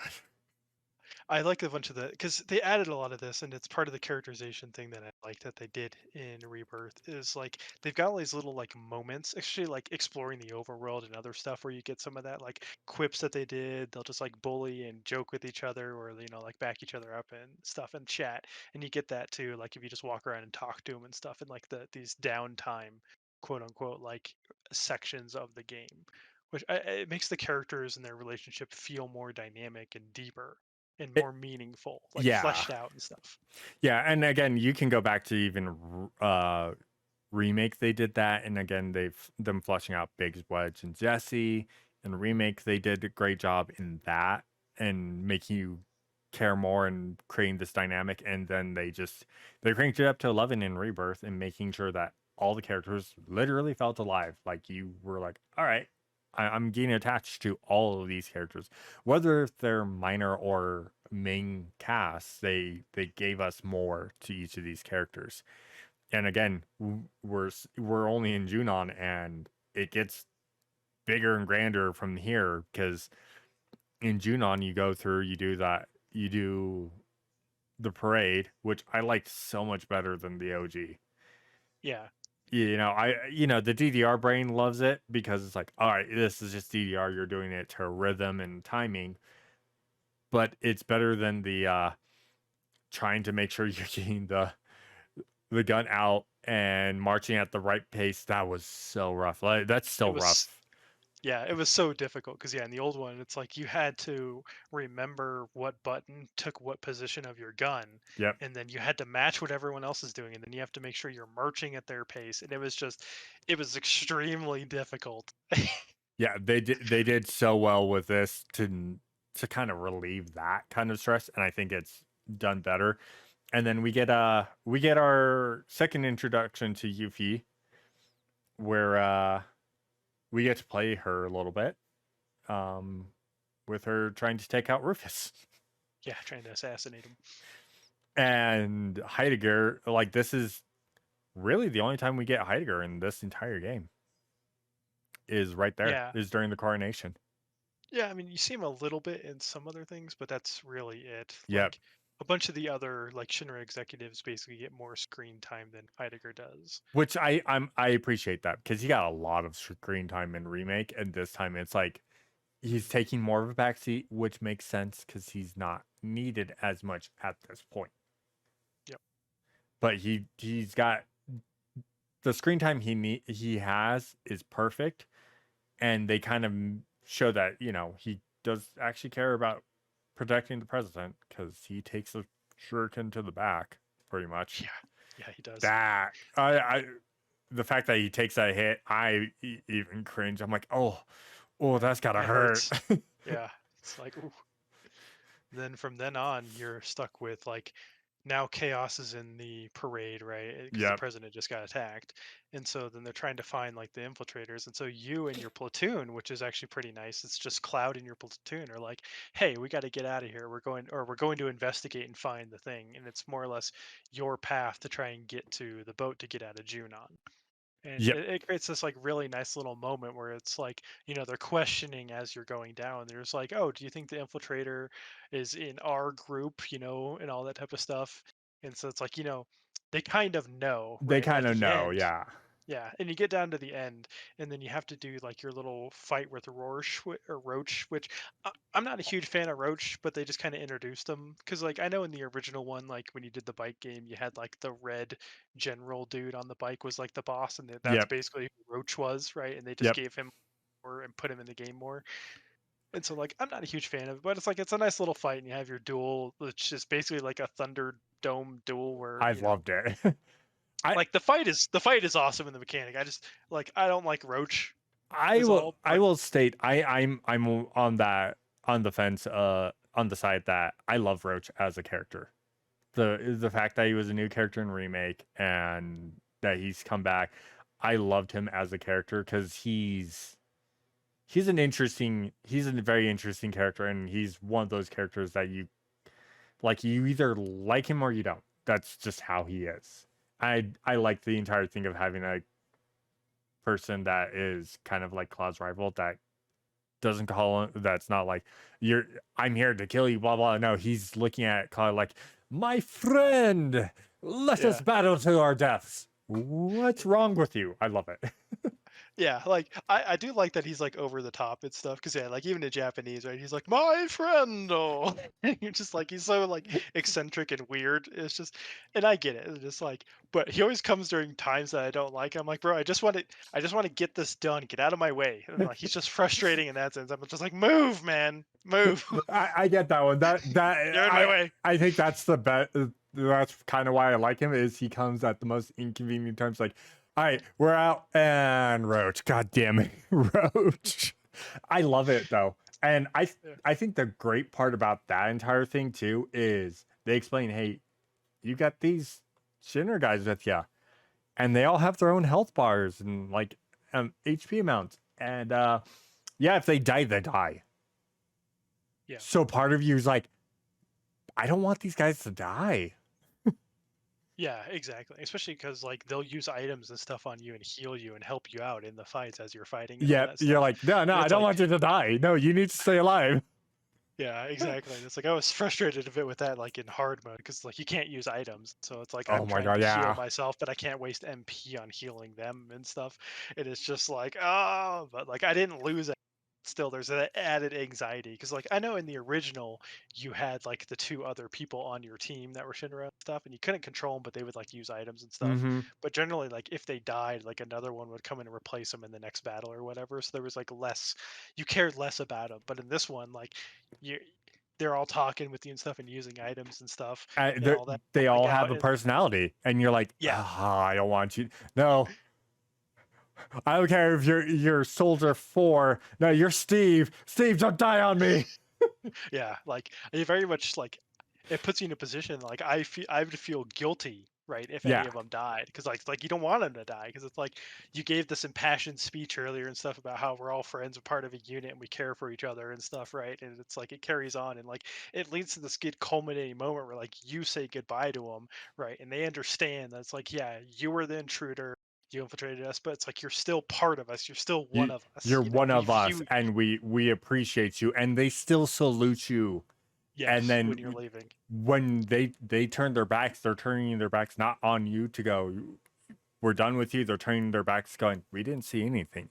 Like, they Yeah. have a respect for you, and I loved that. Like, it gives, again, I feel like there's going to be implications in the next game with some of these things that Well, there already they're is doing. implications in this one, and Yeah, we can get to that later, right? yeah, But like, it definitely felt good that it's just like it instills in you that basically not everyone in Shinra is a bad person. Like it exactly. humanizes them, right? They're not just like the big bad, and that everyone that works for him is evil, right? I mean, part of that is like the whole thing with Cloud, right? Is just like, well, he's ex Shinra, so he's like better, but he was still like knocked for being part of Shinra, right? Barrett Yeah, always had that chip on his shoulder about yeah, it. exactly. And it's like some of the lines Yuffie delivers later on. You Mhm. kind of sit there and you're like, but Yuffie, not everyone's bad, and they even state not everyone in Shinra is bad. They explain that later, and we'll get to that. But like that entire aspect, and then of course, me being, you know, being a VTuber, so obviously I'm not like the most family friendly person. But I have to mention the commander for Shinra, for Midgar Unit 7. She's tall. She's mommy. Oh, I'm like, oh my god, yes. I climbed that mountain. she's got like, yeah, she's got like the big Russian mommy vibes Yeah. basically. Is And what she's the rocking. funny part is like, like Cloud's like 6 foot and she towers over Cloud. She's like 6'6". I'm like, god damn, woman. I know you're wearing Yeah, heels, but god damn, you're still like taller than ginormous. Cloud. It's Fucking love Amazon that. over here. But again, a good character doesn't have a lot of lines, but they make you go, "Oh yeah, she's authoritative and she's a good character." And they build on that later. But overall, that entire section, like from infiltrating to the march to the escape onto the boat, was great. They did. Again, I think that like clear outbeats the OG just because of like how that march works. And we don't have it at the end where we're doing our like little finalized thing with the president right there. He just does the commendations, gets attacked, and then we escape onto the boat. I Mhm. think that all that just worked out better. And the fact that he had them fire the cannon. So we got to see the cannon fire super early in this version because in the OG it doesn't get used till way later. Yeah. So, and the fact that they make the mention of, if you fire this cannon, Wutai is going to think you're going back to war. And he's like, all right, cool, do it. Which is a nice little subplot that they start building on talking more about like that ceasefire between Wutai and Shinra, and that Rufus kind of wants that. He wants that war started up again because what's that going to do? It's going to cause some building of pieces and materia and pulling out certain extra pieces, which is a little interesting. Um, like they don't really go super in depth, but they explain like it's not just Rufus doing this; it's Wu Tai that wants it to kind of further an agenda or further certain things. And I think that was a great way of explaining that. They called this ceasefire, but they called the ceasefire till they could all figure out a way of restarting the war again. Yeah, it's basically like political maneuvering is what Yep. they're like setting up to do. Like there's more going on behind the scenes, which they allude to, but they never really specify anything, which I think will come more like probably in the next game, right? Yeah, When they'll 100%. get into that actual aspect of it, because there's a lot of stuff that happens later in the OG, right? That feeds that type of stuff, that dynamic. Yep. And So and even in this point they introduce like the entire point of introducing the envoy of Wutai, who is Glenn, and Glenn being a new character for people in Rebirth, but if you played the mobile game that came out, like I said, Ever Crisis, um, the third option. So in Ever Crisis, there's three games. There's the OG Final Fantasy VII. Essentially, you go through that. Then there's Crisis Core, and then there's the First Soldier, which is Sephiroth's storyline, but you're following the following a Shinra guy during the war, or the start of the war, or right before the war of Wutai, whose name is Glenn, and that's who it is. He is part of that. So it's like one of those weird things where you're like, oh well, I have to play the mobile game. Kind of do, but you don't have to, because they kind of allude to what happened to Glenn, but there's more about what's going on with Glenn, and they explain it a little bit later on. So they start giving you character development of him. But yeah, if you play that mobile game, you go, oh shit, that's this person from the mobile game. okay, yeah, which So I didn't. So yeah, I it's kind of only lost on me. I'm like, who's this dude? yeah, and that's a very like to me. I'm like that's going to be a very common thing. Who's this guy? Who's Glenn? Should I know him? More likely, most people are not. But I played the mobile game a little bit. I was like blah blah, and then I saw him in the trailers. I'm like, oh, that's from Evercross. Oh, interesting. They're bringing that in. So that was my little bit of going. Oh, interesting.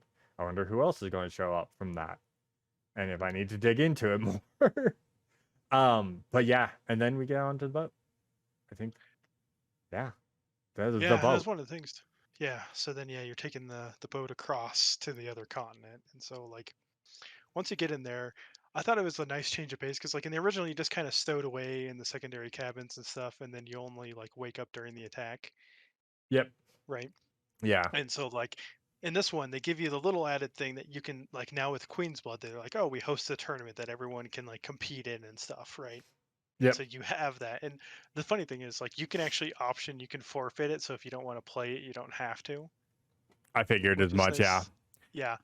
And so, like, regardless, since I just did my hardware play there, regardless if you play it out or forfeit it, you do actually have to play one duel, and it's against red. And you were talking about, yeah, man, I kind Correct. of I miss that. And what comes out? Red in the Shinra officer or Shinra Yeah, it's a security Shinra outfit. thing. Oh my god, it was Yeah, so and so good. like it was missing in Junon, but they put it here because he did have it on the boat too, because he was like Mhm. trying to blend in or whatever, right? So like maybe I forgot, maybe it wasn't in Junon, and maybe it was in the boat, but it was in there. And so No, like him getting it, and then like he's this in little Junon. introduction. Okay, yeah, because He's I in thought it was Junon. in Junon. Yeah, because I thought it was in Junon. Because like him and Barrett had to go undercover, right, too, Yep. and that's what he ended up with. He was just like walking strange, and his tail's poking out of the pants and stuff, right? And it's just funny. Like he's wearing the helmet, and so he shows up at the end of this, like dueling, and he's like, in this one, he's more like eccentric and weird, and he's like doing dances and stuff, and like pulling the mood walk and shit. And I'm just like, oh my god, it's so glorious. Like it's D- the so best good. the best part is he even explains he's doing all this because he's like, it's really hard for me to just walk like this. Yeah, exactly. So Which is like just when funny. he sits down, it's like you can see like that sigh of relief of, oh, thank God. Yeah, it's so funny, but then you duel them in the card thing. It's just, oh man, it's he so good. I'm glad that they put that moment in there. Like it's that type of like leaning into the goofy parts. And it's like, right, you had all this serious stuff that just happened. And it's like now you got this nice little break where it's like goofy, everyone's having fun because like everyone enters the tournament and you can like select and play some of the people if you play the tournament, right, for your teammates and stuff. Yeah, I I And I so I felt bad. I demolished Barrett during that. yeah, I I went to did too. Barrett. I'm like, and I beat Barrett like 30-0. I'm like, I'm sorry, Barrett. You're not good at this game. Hey, but I'm like, I also didn't go against like Tifa or Aerith because I didn't want it to affect my relationship, specifically with Tifa. But Oh, that's fair. overall, I'm like, I don't know if this actually affects them because I didn't see it pop up with Barrett. But I'm like, hey, you know what? Better safe than sorry. Yeah, you never know. You And then never yeah, so know. after that happens, you go to sleep, and then the attack The happens attack on the ship happens. with the fiends and stuff. Like with this one, it's a little more in depth, right? Because it's like Hojo basically started it. He's like, "Oh, I'm just gonna send fiends to attack this and run some tests," and then he gets like his little feedback from the weird twin brain monsters infesting the black robes and stuff. I Because like you never had that before. Yep. Well, and this is a great point of stating that they really push more like in remake, they made you like feel uncomfortable with Hojo and not like him. And in this one, they're like, now we're going to start pulling the strings to make you hate Hojo. We want you to hate a Hojo. We don't want you to like him. We don't want you to think that he's like this like tragic villain. No, we want you to hate him. Like starting now, you will hate him, and they Yeah. did it great. No, I agree. Like, definitely, they turned Hojo in like up to 11, basically, and they're just like, yeah, we're gonna make you hate this guy for good reason, right? It's like it's deserved. All the hate he gets deserved. Like, I hate him in the original, and they make him even more like hateful and loathsome in this one, which I'm perfectly fine with because I'm waiting for the moment I can just unleash all this like rage and anger from like the shit he did to the characters onto him. Just like your time's coming, buddy, and I'm waiting for it. Yep. We're all patiently waiting for it, but yeah, they did a great job of starting this off. So we go to the deck where we did the Queen's Blood tournament. We have to kill off some fiends, and then we have to go back because Tifa is going back, and of course Barrett's asleep. He's out cold during the start of it, and we're with Tifa. Then we see that some of these fiends can merge with the black robes and create this weird monster that is nightmare fuel. I'm not gonna lie. Yeah, it's just I'm like like, okay. nope. I want nothing to do with this. This thing needs to die. But you kind of also feel bad because you're like, but this is a black robe, and we're like following these guys, and they kind of don't know what they're doing anymore because they're Yeah, basically just practically mindless dead. drones. Yeah. And then we get to go down to the engine room, and we can hear Barrett taking on things. And I think this, again, it goes back into the original, because the original, it was you're on the boat, you go to sleep, the attack happens, you go into the engine room and you fight. You see Sephiroth, and then you fight Genova. Yeah, In he just this, drops Genova's arm basically. yeah, Yeah, and this time, this time go ahead. it's a lot different, because we have to fight these creatures that are now merging with the black robes and creating these new creatures. And then we kind of get like a glimpse of Sephiroth into Genova. And it's the Genova fight in this one, again, like the first one was in remake, it was really good. This one is 10 times better. And I feel like they only improved on Genova from remake to this fight right here Yeah, and that specifically. was like one of my qualms, right? Is like the Genova fight in remake was just awful because it's like, oh, she's invulnerable as long as she has tentacles, and she keeps spawning millions of tentacles, and it's like you have to spend so much time and resources killing them. It's like you don't have that in this, and it's super nice not having to deal with that shit. Because like I hate bosses that have like invulnerability phases where it's just like you got to do something stupid to get them to do it to like break the invulnerability. It's like don't do that shit. And Yep. so like this fight, this Genova fight feels way better. And so I'm glad that they did it. And like I'm happy too that like basically through the fight, like as she gets lower, she kind of like evolves through phases basically as like each third of her health or whatever Yep. ish, right? That she evolves. It's like that's really nice that it changes kind of like a bit of the fighting style, like the approach you have to do, her moves and move sets and stuff. Like I'm glad that they kind of upped their game with like how the bosses kind of like go through phases and change their attack patterns and Yeah, stuff. Super nice. evolve throughout the fight. And this Genova fight was done so well. And this was like in the OG, this is the first kind of like wall for a lot of people. This Genova fight is kind of the wall for first time playthroughs of the OG, because she could wreck you so easily in the OG, and in this one she can still wreck you really easily in this one. Yeah, I learned in hard mode. Yeah, Don't get hit by the extermination laser. yeah, no, that laser wrecks people. That wrecks you in like normal mode. I'm pretty sure it could wreck people on dynamic.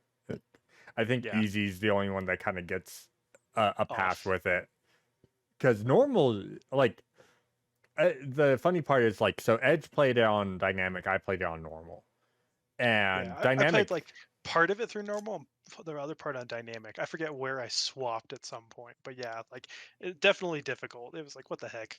yeah, and when I read dynamic, I'm like, no, I'm not. I don't want to pain myself, and I'm not gonna lie, some of the fights in normal were rough. So and I can only imagine how much harder they are in dynamic, because, and of course, dynamic is weird too, because it could technically make the game easier slightly if you're not super well versed.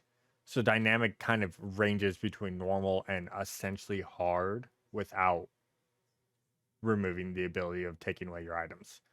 Yeah, and that's definitely what it feels like. Because like based on how you do, I think I don't know how it scales and determines that, but yeah, like because some of it is just like a lot of it is health scaling and things that I found. Because like some of the stuff I had to set down to normal to do because it's like it's just too difficult with dynamic because like their health scaling so absurd and it's like you're time limited in some of the stuff before Yeah. like oh this boss Yeah. does like an AOE wipe right and it's just like it's super annoying for me. So Like some of the mini games too in dynamic okay, are like that. Like, um I fully admit that, like, for Condor and one of the mini games later for the Proto Relics, I swapped down to easy because I'm like, I just don't want to do it, and it scales down those mini games too.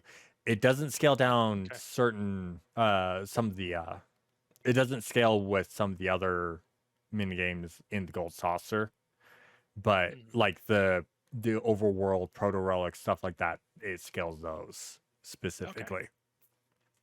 So, but okay. yeah, overall, like, I think dynamic was a good move to have in the game too. I'm not going to complain about it. I think people want to play on essentially hard with items. Dynamic's the way to go, essentially. But I don't know how it scales correctly, or like what you have to do for it to scale higher or lower.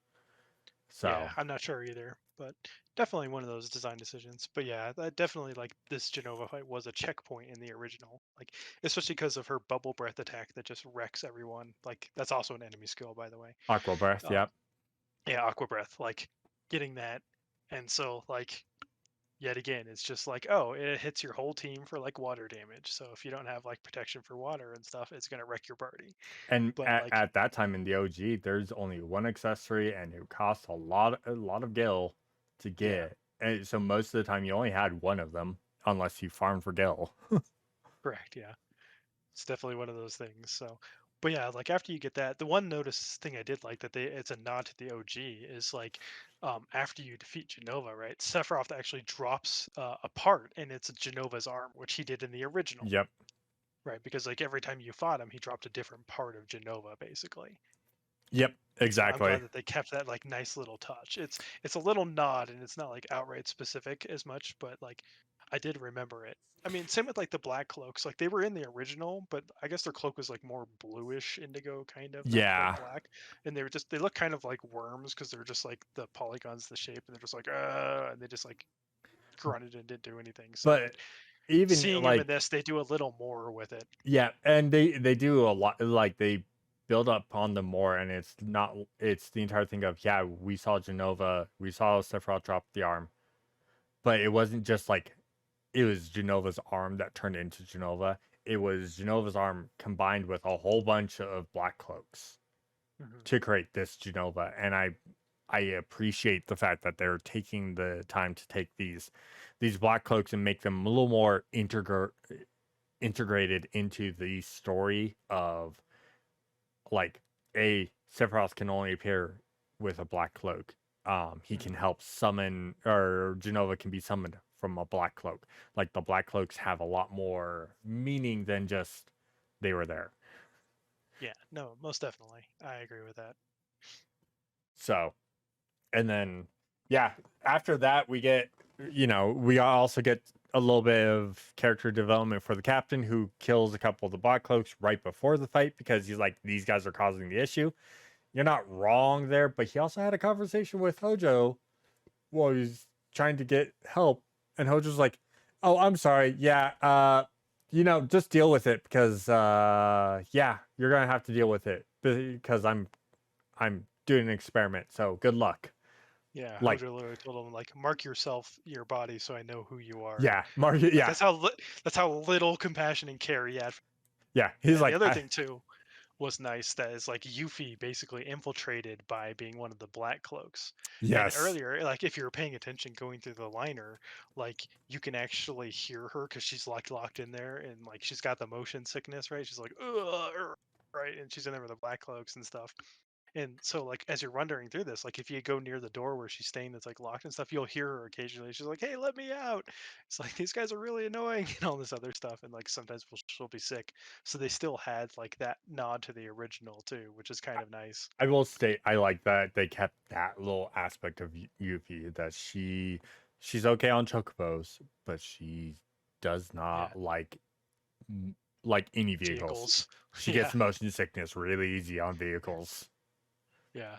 Which they play for laughs and other stuff, and it's a whole thing with like her dynamic in Yep, the group and it, stuff. it works. It's a good Yeah, thing that they kept that one. But yeah, I think that again, the ship was great, and the fact that it's not a military ship this time, it was a cruiser. It's an actual cruise liner this time, yeah, not a military ship.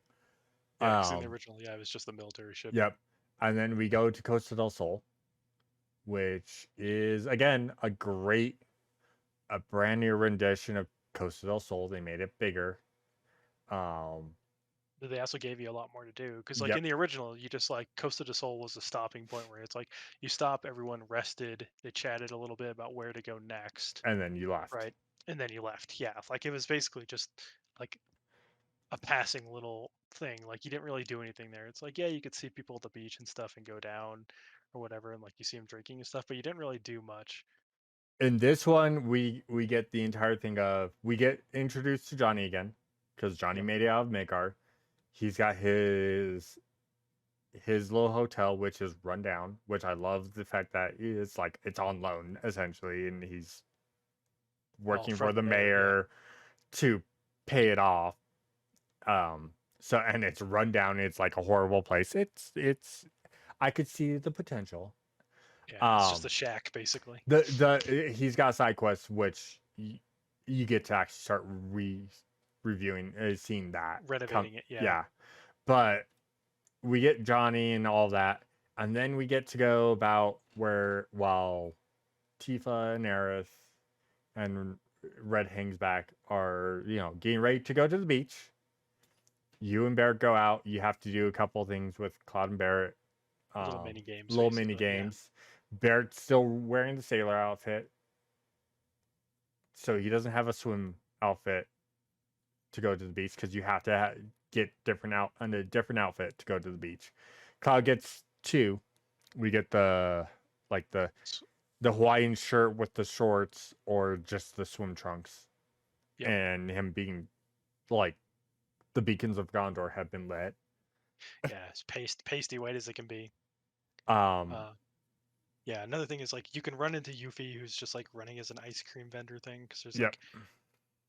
like she sees like a hidden message basically on like one of the billboards when you get off, and so she runs off to go do basically like investigative work or whatever for like who she works for, right? And so like you can run into her and chat with her, and there's like a little moment you can do basically to like affect your relationship with her. And then yeah, once you get your suits, because you can't go down to the beach without beach wear, so they basically prevent you from doing that. So you have to do these little mini games to get your clothes, change into them, go down there.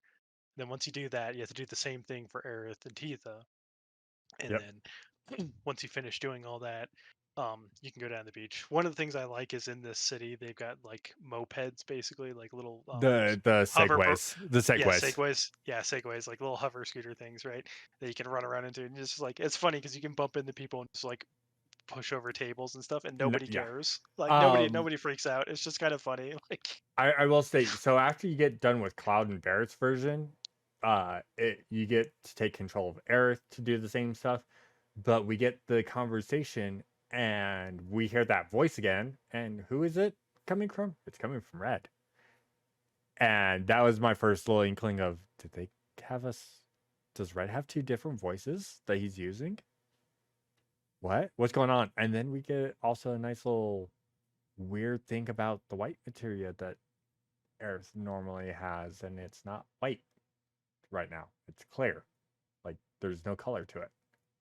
It's still materia, but it's just there's no color to it, which I think is going to play later to the next game. But yeah, and then we get that, and we get to choose Tifa and Aerith's swimwear outfit, and I already know the one most everyone chose. It doesn't matter if you're a guy or a girl, like almost everyone chose yeah, a specific one for Tifa. Tifa, It's yeah, not the shirt tied up one, it's the full on bikini and poor Red.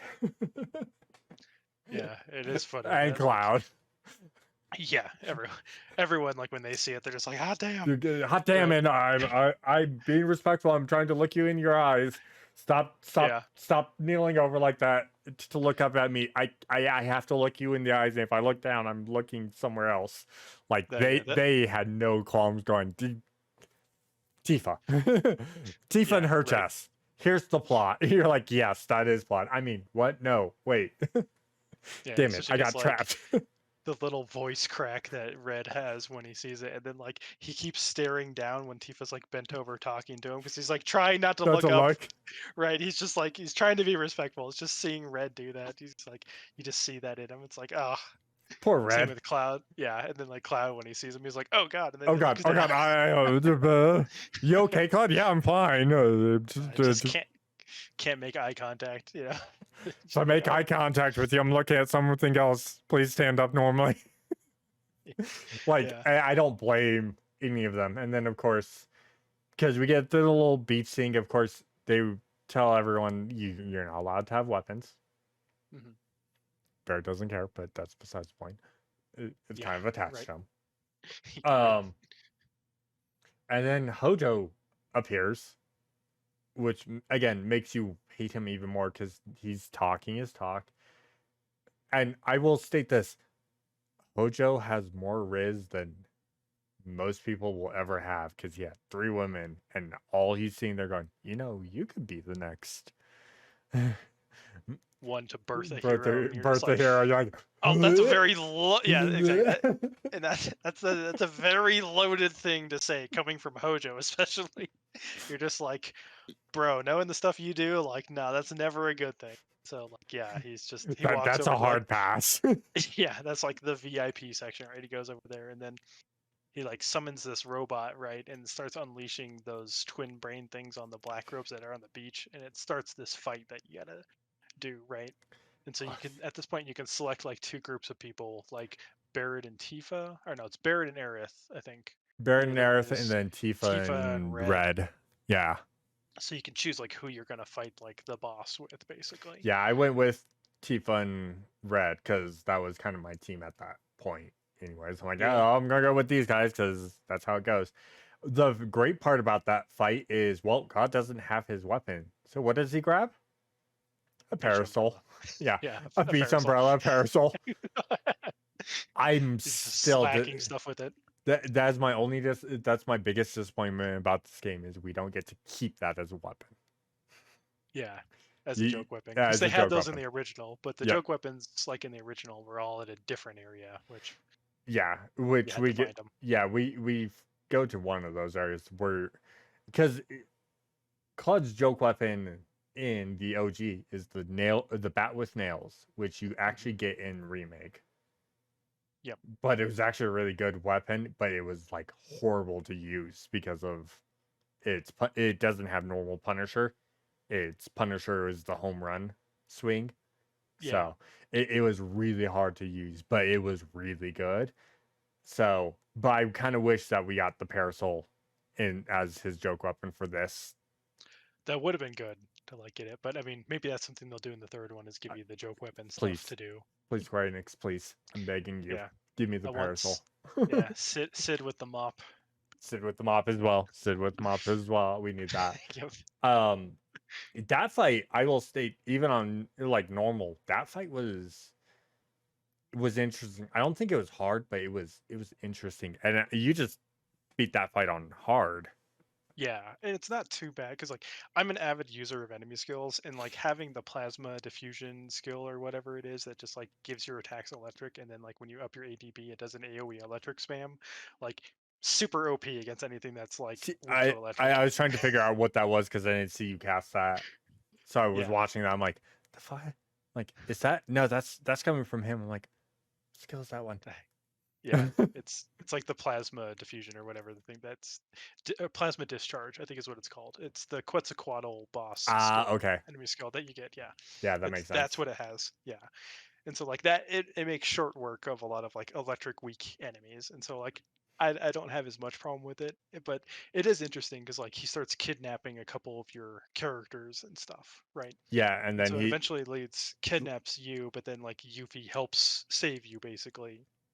yep, and it's a solo fight, and that's why it's scaled, where it's not like super hard, is because they kind of scaled it to be like Cloud using a joke weapon Yeah. is fighting a boss.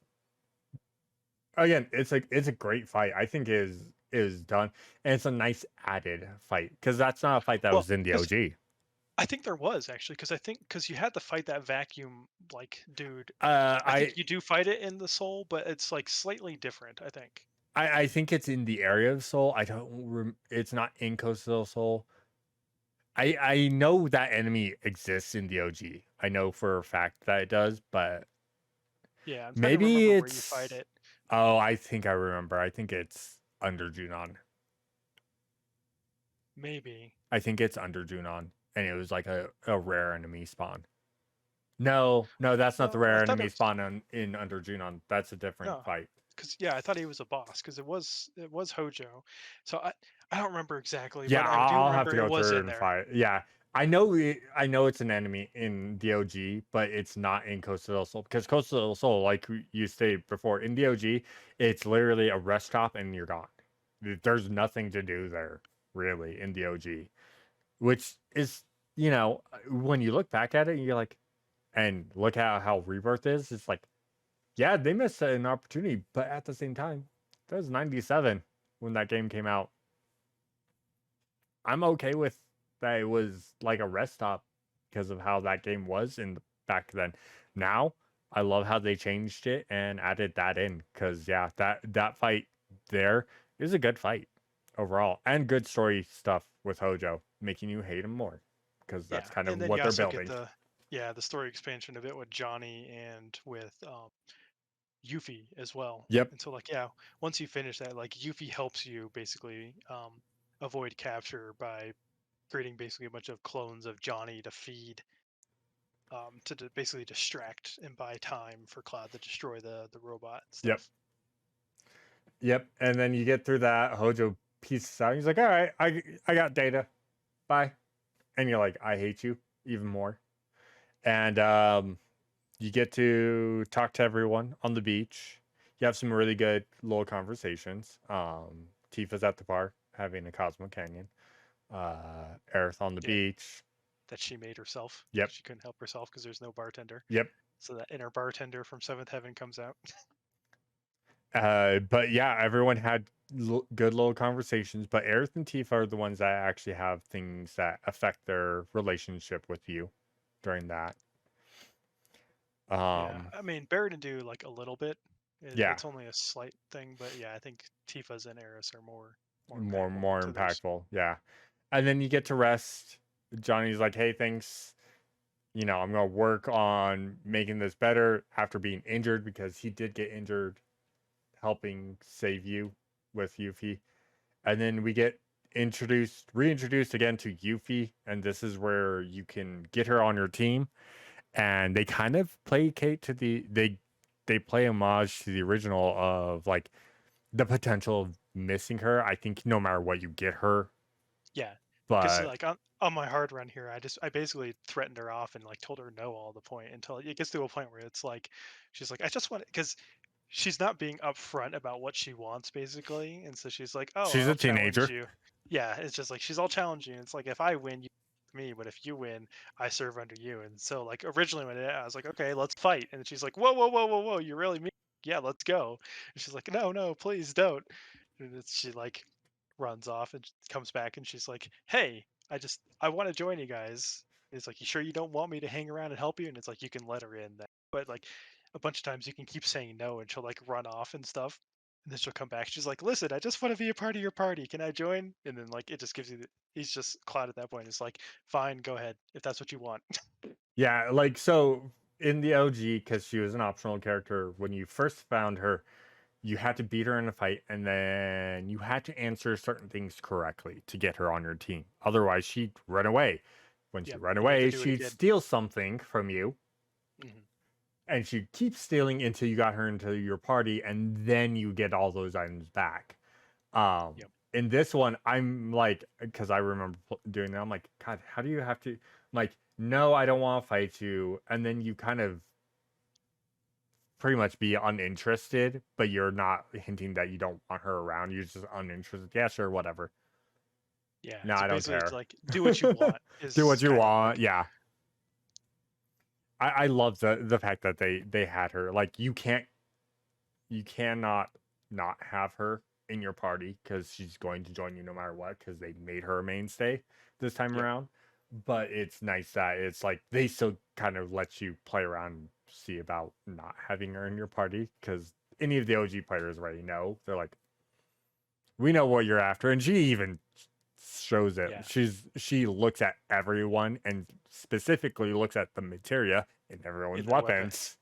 It's like, Yep. oh, She's eyeballing it. oh. Yeah, she's a materia maniac over here. Hey, it's even true, and I always love that in Advent Children. She's like, Cloud, I've got the materia, and she's like holding a horde of materia and almost dropping some of it.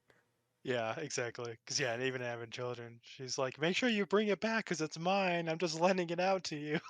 Like, Yeah, but they did a great job of like introducing her how she joins our party, and yeah, we get her into the party, and now we get the faithful materia ninja, who is one of the most broken characters once you start gain her weapons and Yeah. gain some of her skills. Because Yeah, some of her skills, like she's super flexible, fits it everywhere because she has the ability to like deal any type of elemental damage, like aspect of damage, and swap between like melee and range. So like she's functionally just like what do you call it? Like a multi-tool, basically a Swiss yep, Army knife. Just whatever you need her to do, she can do it, and which is super nice. Like, and her playstyle to me just feels really fun and everything. Like I said, every character they've done this with, their playstyle feels good for them, makes sense, and it's just fun and enjoyable. Like, I love it. Like, I don't get tired of playing really any of the other characters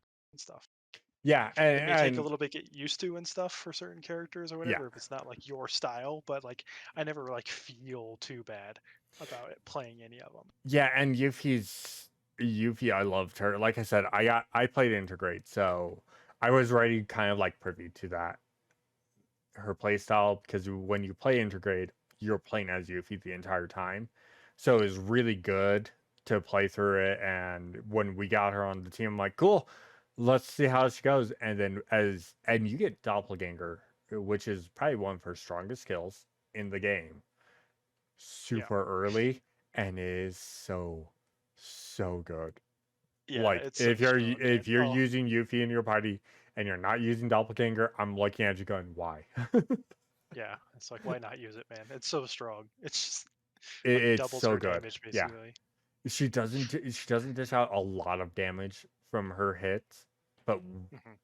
that's because of Doppelganger. And they balance her outright. Doppelganger doubles her damage, but she doesn't do a lot of damage at start. But she Hmm. when you have that, especially because oh, this thing's weak against ice. I'm going to throw out my shuriken. I'm going to switch to ice ninjutsu. Now I'm going to be attacking you from range with ice. So I'm going to build up that stagger gauge and hit you with your weakness the entire time. Yep. She's so good and versatile. Like you said, she's a Swiss Army knife when it comes down to things. She can fit any situation. Yep. And like since I loved Yuffie from the original, I'm like, oh man, like so I'm so down for that. Like so good. And so I'm happy they did my girl proud. Like, Yeah, it feels good. Just I, and I'll state this. So the funny part is at this point is the game now. Edge has practically his team. He's missing one person Vincent, overall. yeah. He's missing Vincent. Me Yeah. at this point, I'm still running around with Cloud, Tifa, and Red when when I have them, because that's the part I use until we get the last playable character we get in this, which is Kate Sets, who is in the OG. No one liked him. I was the I was I was the Black The Swan there. exception. I Yeah. was the Yeah. exception. I loved Kate Sets, and we're going to get to him here soon because we leave Costa del Sol and we head to Mount Coral, which is Bear's hometown. And the trek to Mount Coral is way better because instead of just like running from Costa del Sol on the world map to this little section where you enter Mount Coral and then you kind of do this climb, we run to it and we get to where it's a hill climb. And Aerith is kind of like out of breath because she's not used to running around this type of world. And so you hang back with her and Red. So that's your party going up to the next boss fight, which is essentially a boss fight from Remake, the freaking aerial whatever it's Yeah, called. that aerial drone that yeah, that war machine that shoots fire and guns. Yeah. Yep. I just fought it recently, but I forgot it. I just hate that thing. It's an annoying. It was annoying in Remake, and it's annoying in this one, Yeah, and because he that's just fine. It's okay. yeah, he just shoots fire everywhere and then leaves fire, and you can get lit on fire and take damage by standing on the fire on the ground, and it Yep. just lays there, and you're just like, God, you're covering so much of the area with fire. I need to move. The funny part is that was a boss in the OG during the elevator. It was the elevator fight going down Shinra Tower. That's where that was, Yes, and yeah, that's where that was. they used it in the climb to Shinra Tower or the Sector 7 climb in Remake and here in Rebirth. And as much as I dislike that fight, that boss fight, they're using it right and well.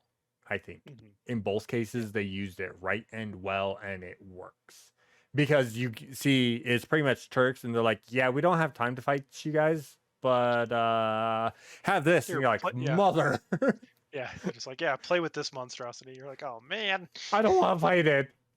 You can't make me." Yes, we can. Oh, all right, I'll fight it.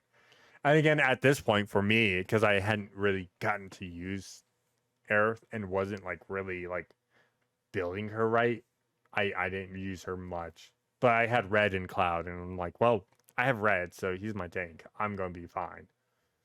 And it's not flying in the air constantly, unlike Remake, where you're like, I have to use Barret to hit it and magic. This time it's a little more feasible, and you don't have to worry about not hitting it with Cloud or Red. They can hit it constantly. So it was Yeah. a nice little change for that fight. No, I definitely agree. Like making it very like flexible, because the thing is like with it being flying, right? A lot of characters, if they didn't have the ability to attack flying, you had to use like magic or other stuff until like it got grounded or whatever. And it's just it was super frustrating in the original. But it's like in this, a lot of the characters, even melee, have the ability to kind of hit flying a little better, Yep, which definitely. is one of those good things that they balance really well. Because like Cloud, right? If you just like dodge and then attack like up to 4 times, you'll shoot wind blades, Yep. which is super nice. The one thing that they took away from Remake for Tifa is her ability to Oh, do jump into the air and combo. her Yeah. uppercut into an air combo. So that threw me for a loop because I'm so used to having her being my aerial melee because Cloud wasn't good in aerial in Remake. And I that makes sense. I'm okay with that. And this time they took that away from Tifa, but they gave us so many more ranged options in this with Aerith, Barret, and Yuffie. Mhm. And eventually Kate Sith, when you're using Kate Sith in certain ways, that it's like, okay, now that makes more sense. That's why they took it away. I'm not mad at them for it. I'm disappointed because I don't get to do that, but it makes more sense because you have versatility, more versatility now in this game versus Remake. So, but yeah, that fight was again, it was rough, but it was good.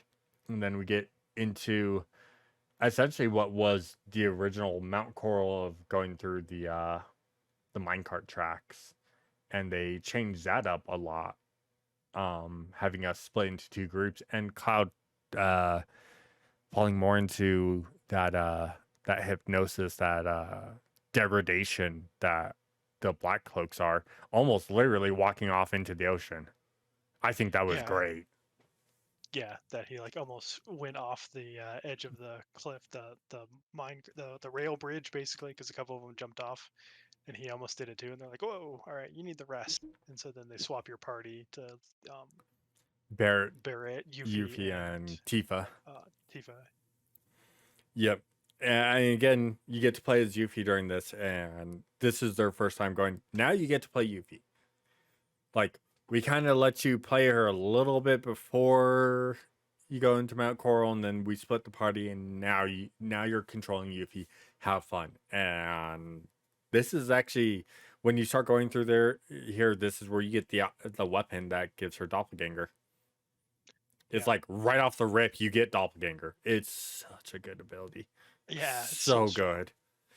But And then you also get her little you get the ability for like grappling basically to yep, do environmental stuff for her to traverse yep. and knock down things like with her projectile, her shuriken, right, that are at range to knock things down to progress through. But yeah, eventually you get through that.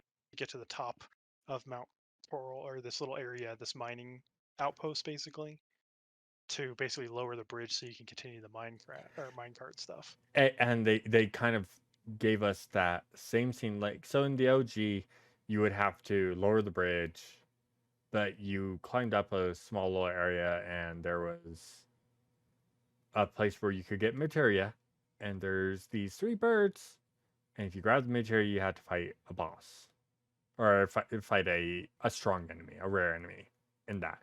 And this one, it's you get to see those 3 chicks again. One looks like Cloud, and it looked like Cloud in the OG, if I remember right too. It had the Probably, spiky. yeah. The spiky, yeah, like the spiky feathered hair There's looking. one that was spiky feathered. Um, but you still have to fight that same type of enemy in this one, but it's now boss fight. And I think they did really well with that. And then of course they called it Cloud Junior. Um, Yeah. that Like specific one. my only problem with that fight is just like I mentioned this before, like Genova being invulnerable with the tentacles in remake, and in this one, like it summons these tornadoes because it gives itself like a wind shield, and you have to basically like hit a spell on the tornado to like infuse it with the element to break the shield. But a lot of times, like you have to use elemental magic materia. You can't You use can't use the yeah, elemental ability. yeah, you can't use the elemental skills to transfer. It has to be the magic, which that annoyed me. And the other thing too is like a lot of times when you're casting it, he may consume the tornado to do an attack that's near him because you can't target which one. It only allows you the ability to target when he's next to one. And so like it just ends up being kind of janky and like you'll cast a spell and then nothing comes from it. It doesn't knock him out. And then you're like, well, I'm waiting until he gets close enough to another tornado to try this again. And so it's a little frustrating to me. Like that was kind of bad with that Yeah, design. yeah, I agree to that. I think when I fought him, I didn't really have to deal with that too much because I just didn't care. Like, oh, he's involved. I'll just wait. I didn't even think about that's what you need to do because it even says in the assassin. I know I read it, but I was like, whatever, Yeah. I don't care. And then he got out of invul, did the attack, and I'm like, all right, let me just beat you down now. Yeah, it's just it's a little frustrating mechanic thing that I didn't like, but hopefully they'll do less of that in the future. I think if they do it right, like they did for the the ending fight, it's better. But if it's something like this one, yeah, this in Genova, it's like that original end fight Genova in remake. Yeah, those are like you're like, really, do I have to? Why do I have to do it this way? Like, I'm Yeah. okay with them being not taking damage because they're going into a phase transition. That's fine. That's perfectly fine with me. But Hmm. don't make them invul and you're like, ugh, I hate my Yeah. life. Exactly. They have to do some really stupid janky mechanic. Like if it's gonna be invul and I have to do a mechanic, don't make the mechanic janky. That's all I ask for. Yeah. Like if you're gonna have that type of mechanic, just don't make it janky and frustrating.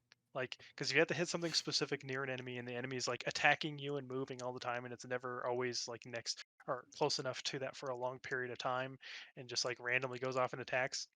It's frustrating. So just Yeah. like don't be super janky or frustrating with it. Like just be smart and good smooth development with it. That's all I Yeah. care about. Yeah, no, I agree with that. But you know, we get past that fight, we lower the bridge, and then we get to be with Cloud, Red and Red Aerith and again, Aerith, yeah.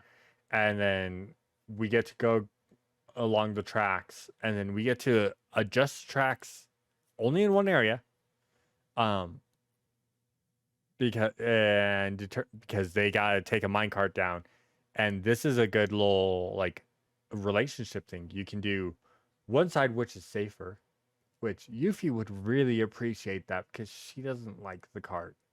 Yeah. Or Well, you could do she's the other side, which is it's shorter, but it's a little more dangerous. And Barrett would really like that. yeah, it's fun because he makes mention of it. He's like, "Yeah, me and my best friend back in the day used to ride these mine carts down Yeah, here for fun," and so like he really wants it to be like exciting, to yep, make that switch and that change. And so like since I just did it, I did it the first time for Yuffie to give her the yep. bonus like friendship stuff, and so like she appreciates that it's like not bad. But this other time I did it for Barrett, and it's funny that she like has little special dynamic like stuff that she talks about and blames She Cloud for goes, doing it. Yeah. yeah, she blames Cloud. And she's like, I'm seeing stars, and Cloud Junior, this little bird, goes and flies around her head like the old cartoons of seeing stars and birds. Yep. I saw that. I was laughing. I love that. But I like Yeah. that little dynamic, and you know, you get to the end of it, and then you go back to the other party, and you have a nice little shooting gallery with Barrett, where you can throw Yuffie's shuriken to destroy certain boxes, and it gets you materials and other Yeah. items. Nothing Yeah. major. It gives you a little Yeah. score, but it's not like something you have to do. Right. Yeah, there's no like mini game thing for it because I think even for like the collection stuff you have to do for like Johnny's wall of achievements, I don't think it's even in that. There's Yeah, I don't something you think have it to do. is. It's primarily to get like materials and for crafting and healing Mhm. items. Yeah, Which, if you're for on hard, you're kind of screwed. So sorry. yeah. Well, it doesn't matter. Like, there's no sense of getting items because it's like I can't use them. Yep. But yeah, then we get to actually go into Mount Coral, which is the end of chapter 7, pretty much. And that interaction was great. The fact that we walk in and immediately people who survived the entire incident beforehand see Barrett and go, "Oh, you came back. Oh, you're such a good friend," and pouring drinks, like very sarcastic, just not liking him. And you can tell, and it's a good dynamic. And I think this actually gives us the best dynamic of Yuffie and Barrett having an amazing Yes. dynamic. Like Yuffie getting pissed at these people, like, get the hell away from him. What the hell are you doing? Yeah, just mistreating him like that, and he's like, no, let him do it. He has to take it. There's a reason for this and stuff. Yep. And like, yeah, just it creates a definitely interesting dynamic between them too, because like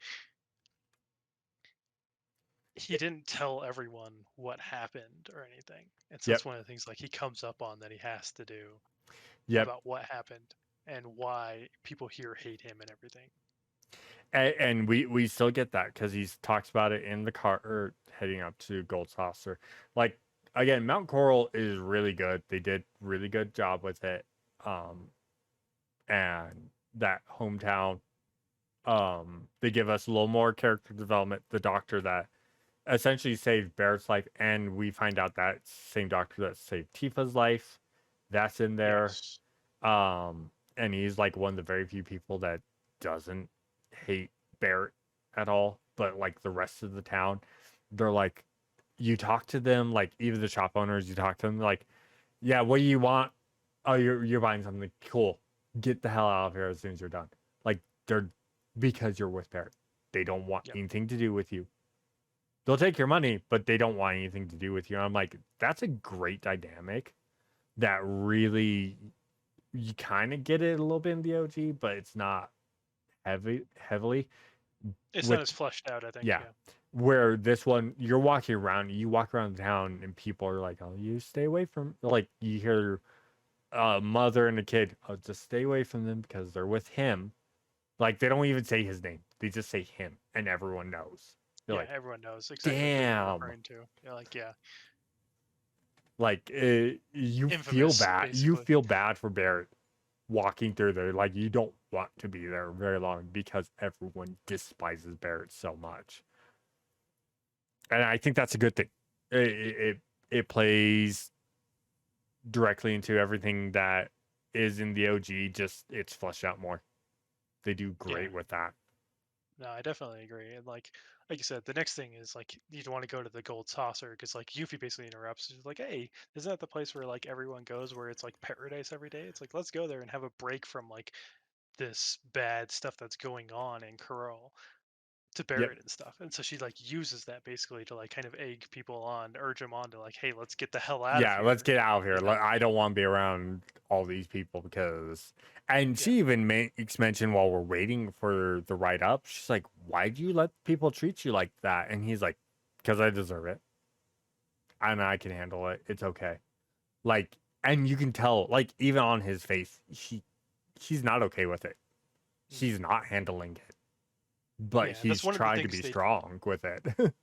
Yeah, and that's one of the things I actually really liked about this game too, right? Is like the facial animations and the acting and stuff for the characters and all that stuff. Super good at conveying the emotions, getting the depth and everything else that like in the old game, right? It's just text boxes and you lose some of that and you don't have it. And it's like a lot of these emotional things have more impact Yep, because of like seeing the actual expressiveness and stuff of it. and the fluctuation of the voice. That's the biggest Mhm. thing because like you can text someone, "Hey, we need to talk," and that sounds like horrible in text.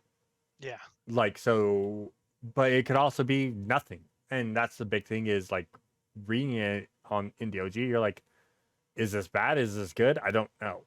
And then you get more context. You're like, oh, that was bad. Okay. This time you're getting this entire thing of you're getting that sarcasm of, oh, welcome home, and people mistreating him, and you're like, okay, I get it. No one likes him here.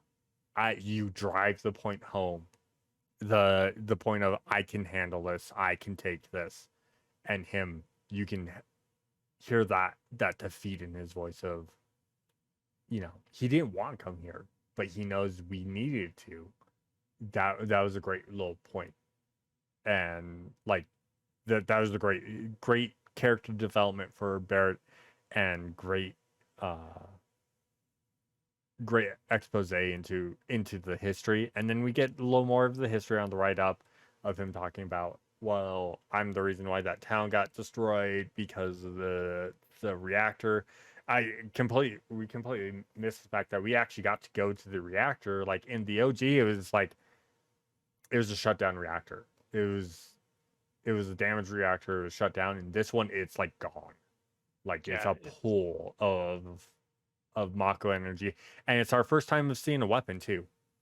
yep.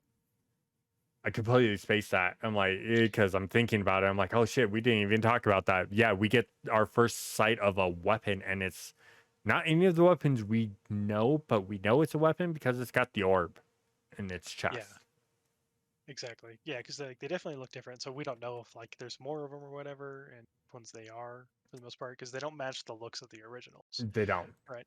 So And like we've like in the original, I'll state this, in the OG, we see them at a certain point in the game that we don't actually see in this game, and they're yeah, crystallized. So I don't know how they're going to change that, and I have theories on the weapons we do see in this game, but that's for a later conversation. But yeah, seeing the weapon, going to Mount Coral, it like you feel the weight that Barrett's feeling, and then we get to Gold Saucer, which is the great like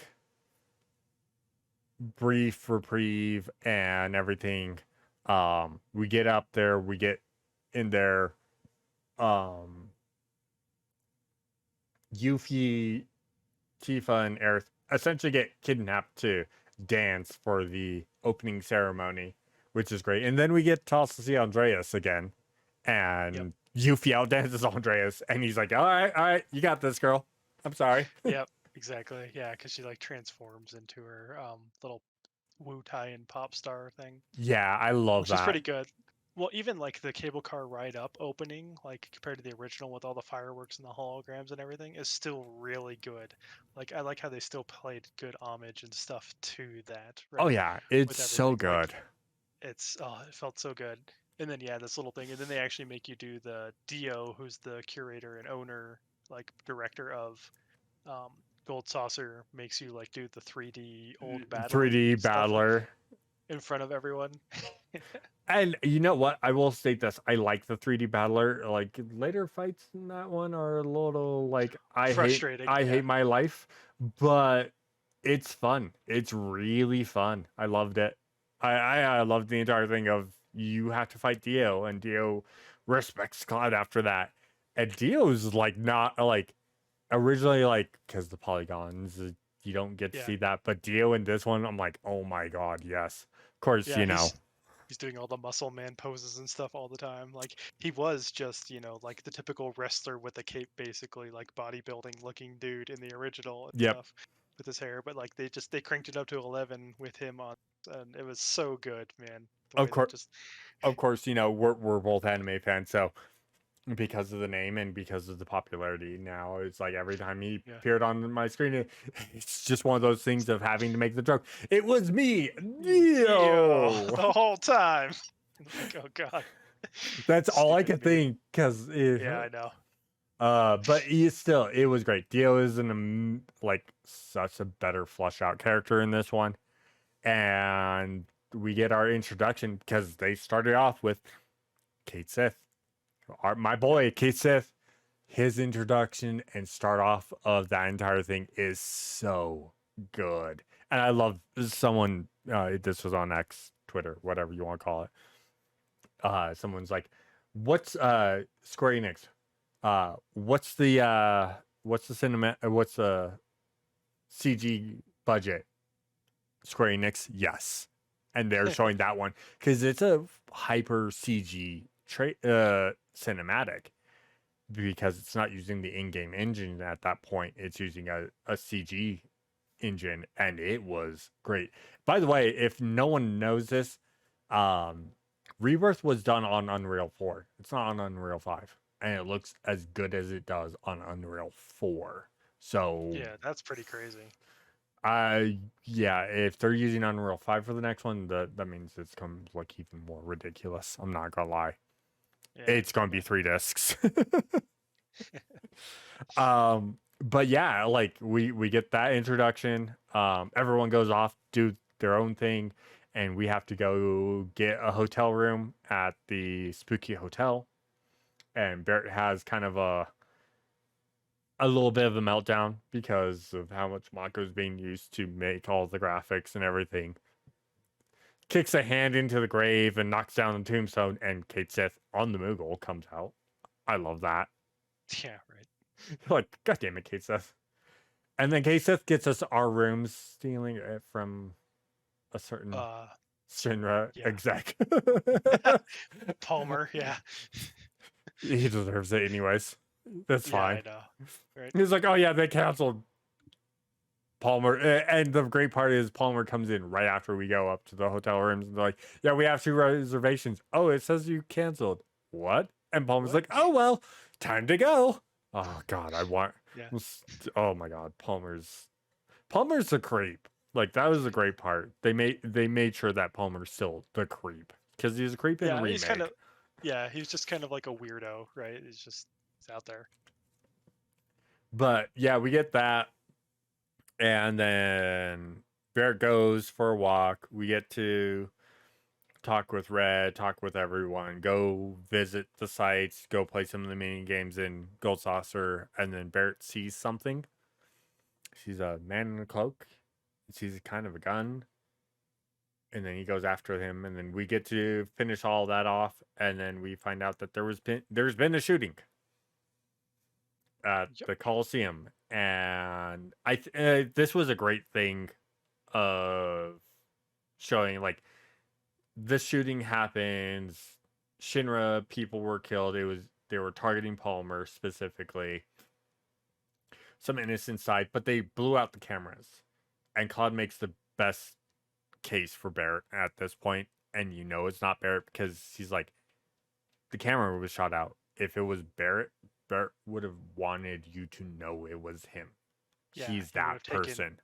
He would have taken responsibility, and he's all about the bluster and stuff of like making sure who's responsible gets that notoriety. But anyways, I have like a hard stop here that I gotta do, so we'll have to finish this up. Oh yeah, we will another time or whatever. So yeah, I'm off tomorrow. And then we can probably pick this up next Sunday because this definitely a good way of doing a 2-parter because there's so much to go off of on this one. At this point, we're like, and we're literally at the halfway point of the game. Exactly. It's just there's so much to this game.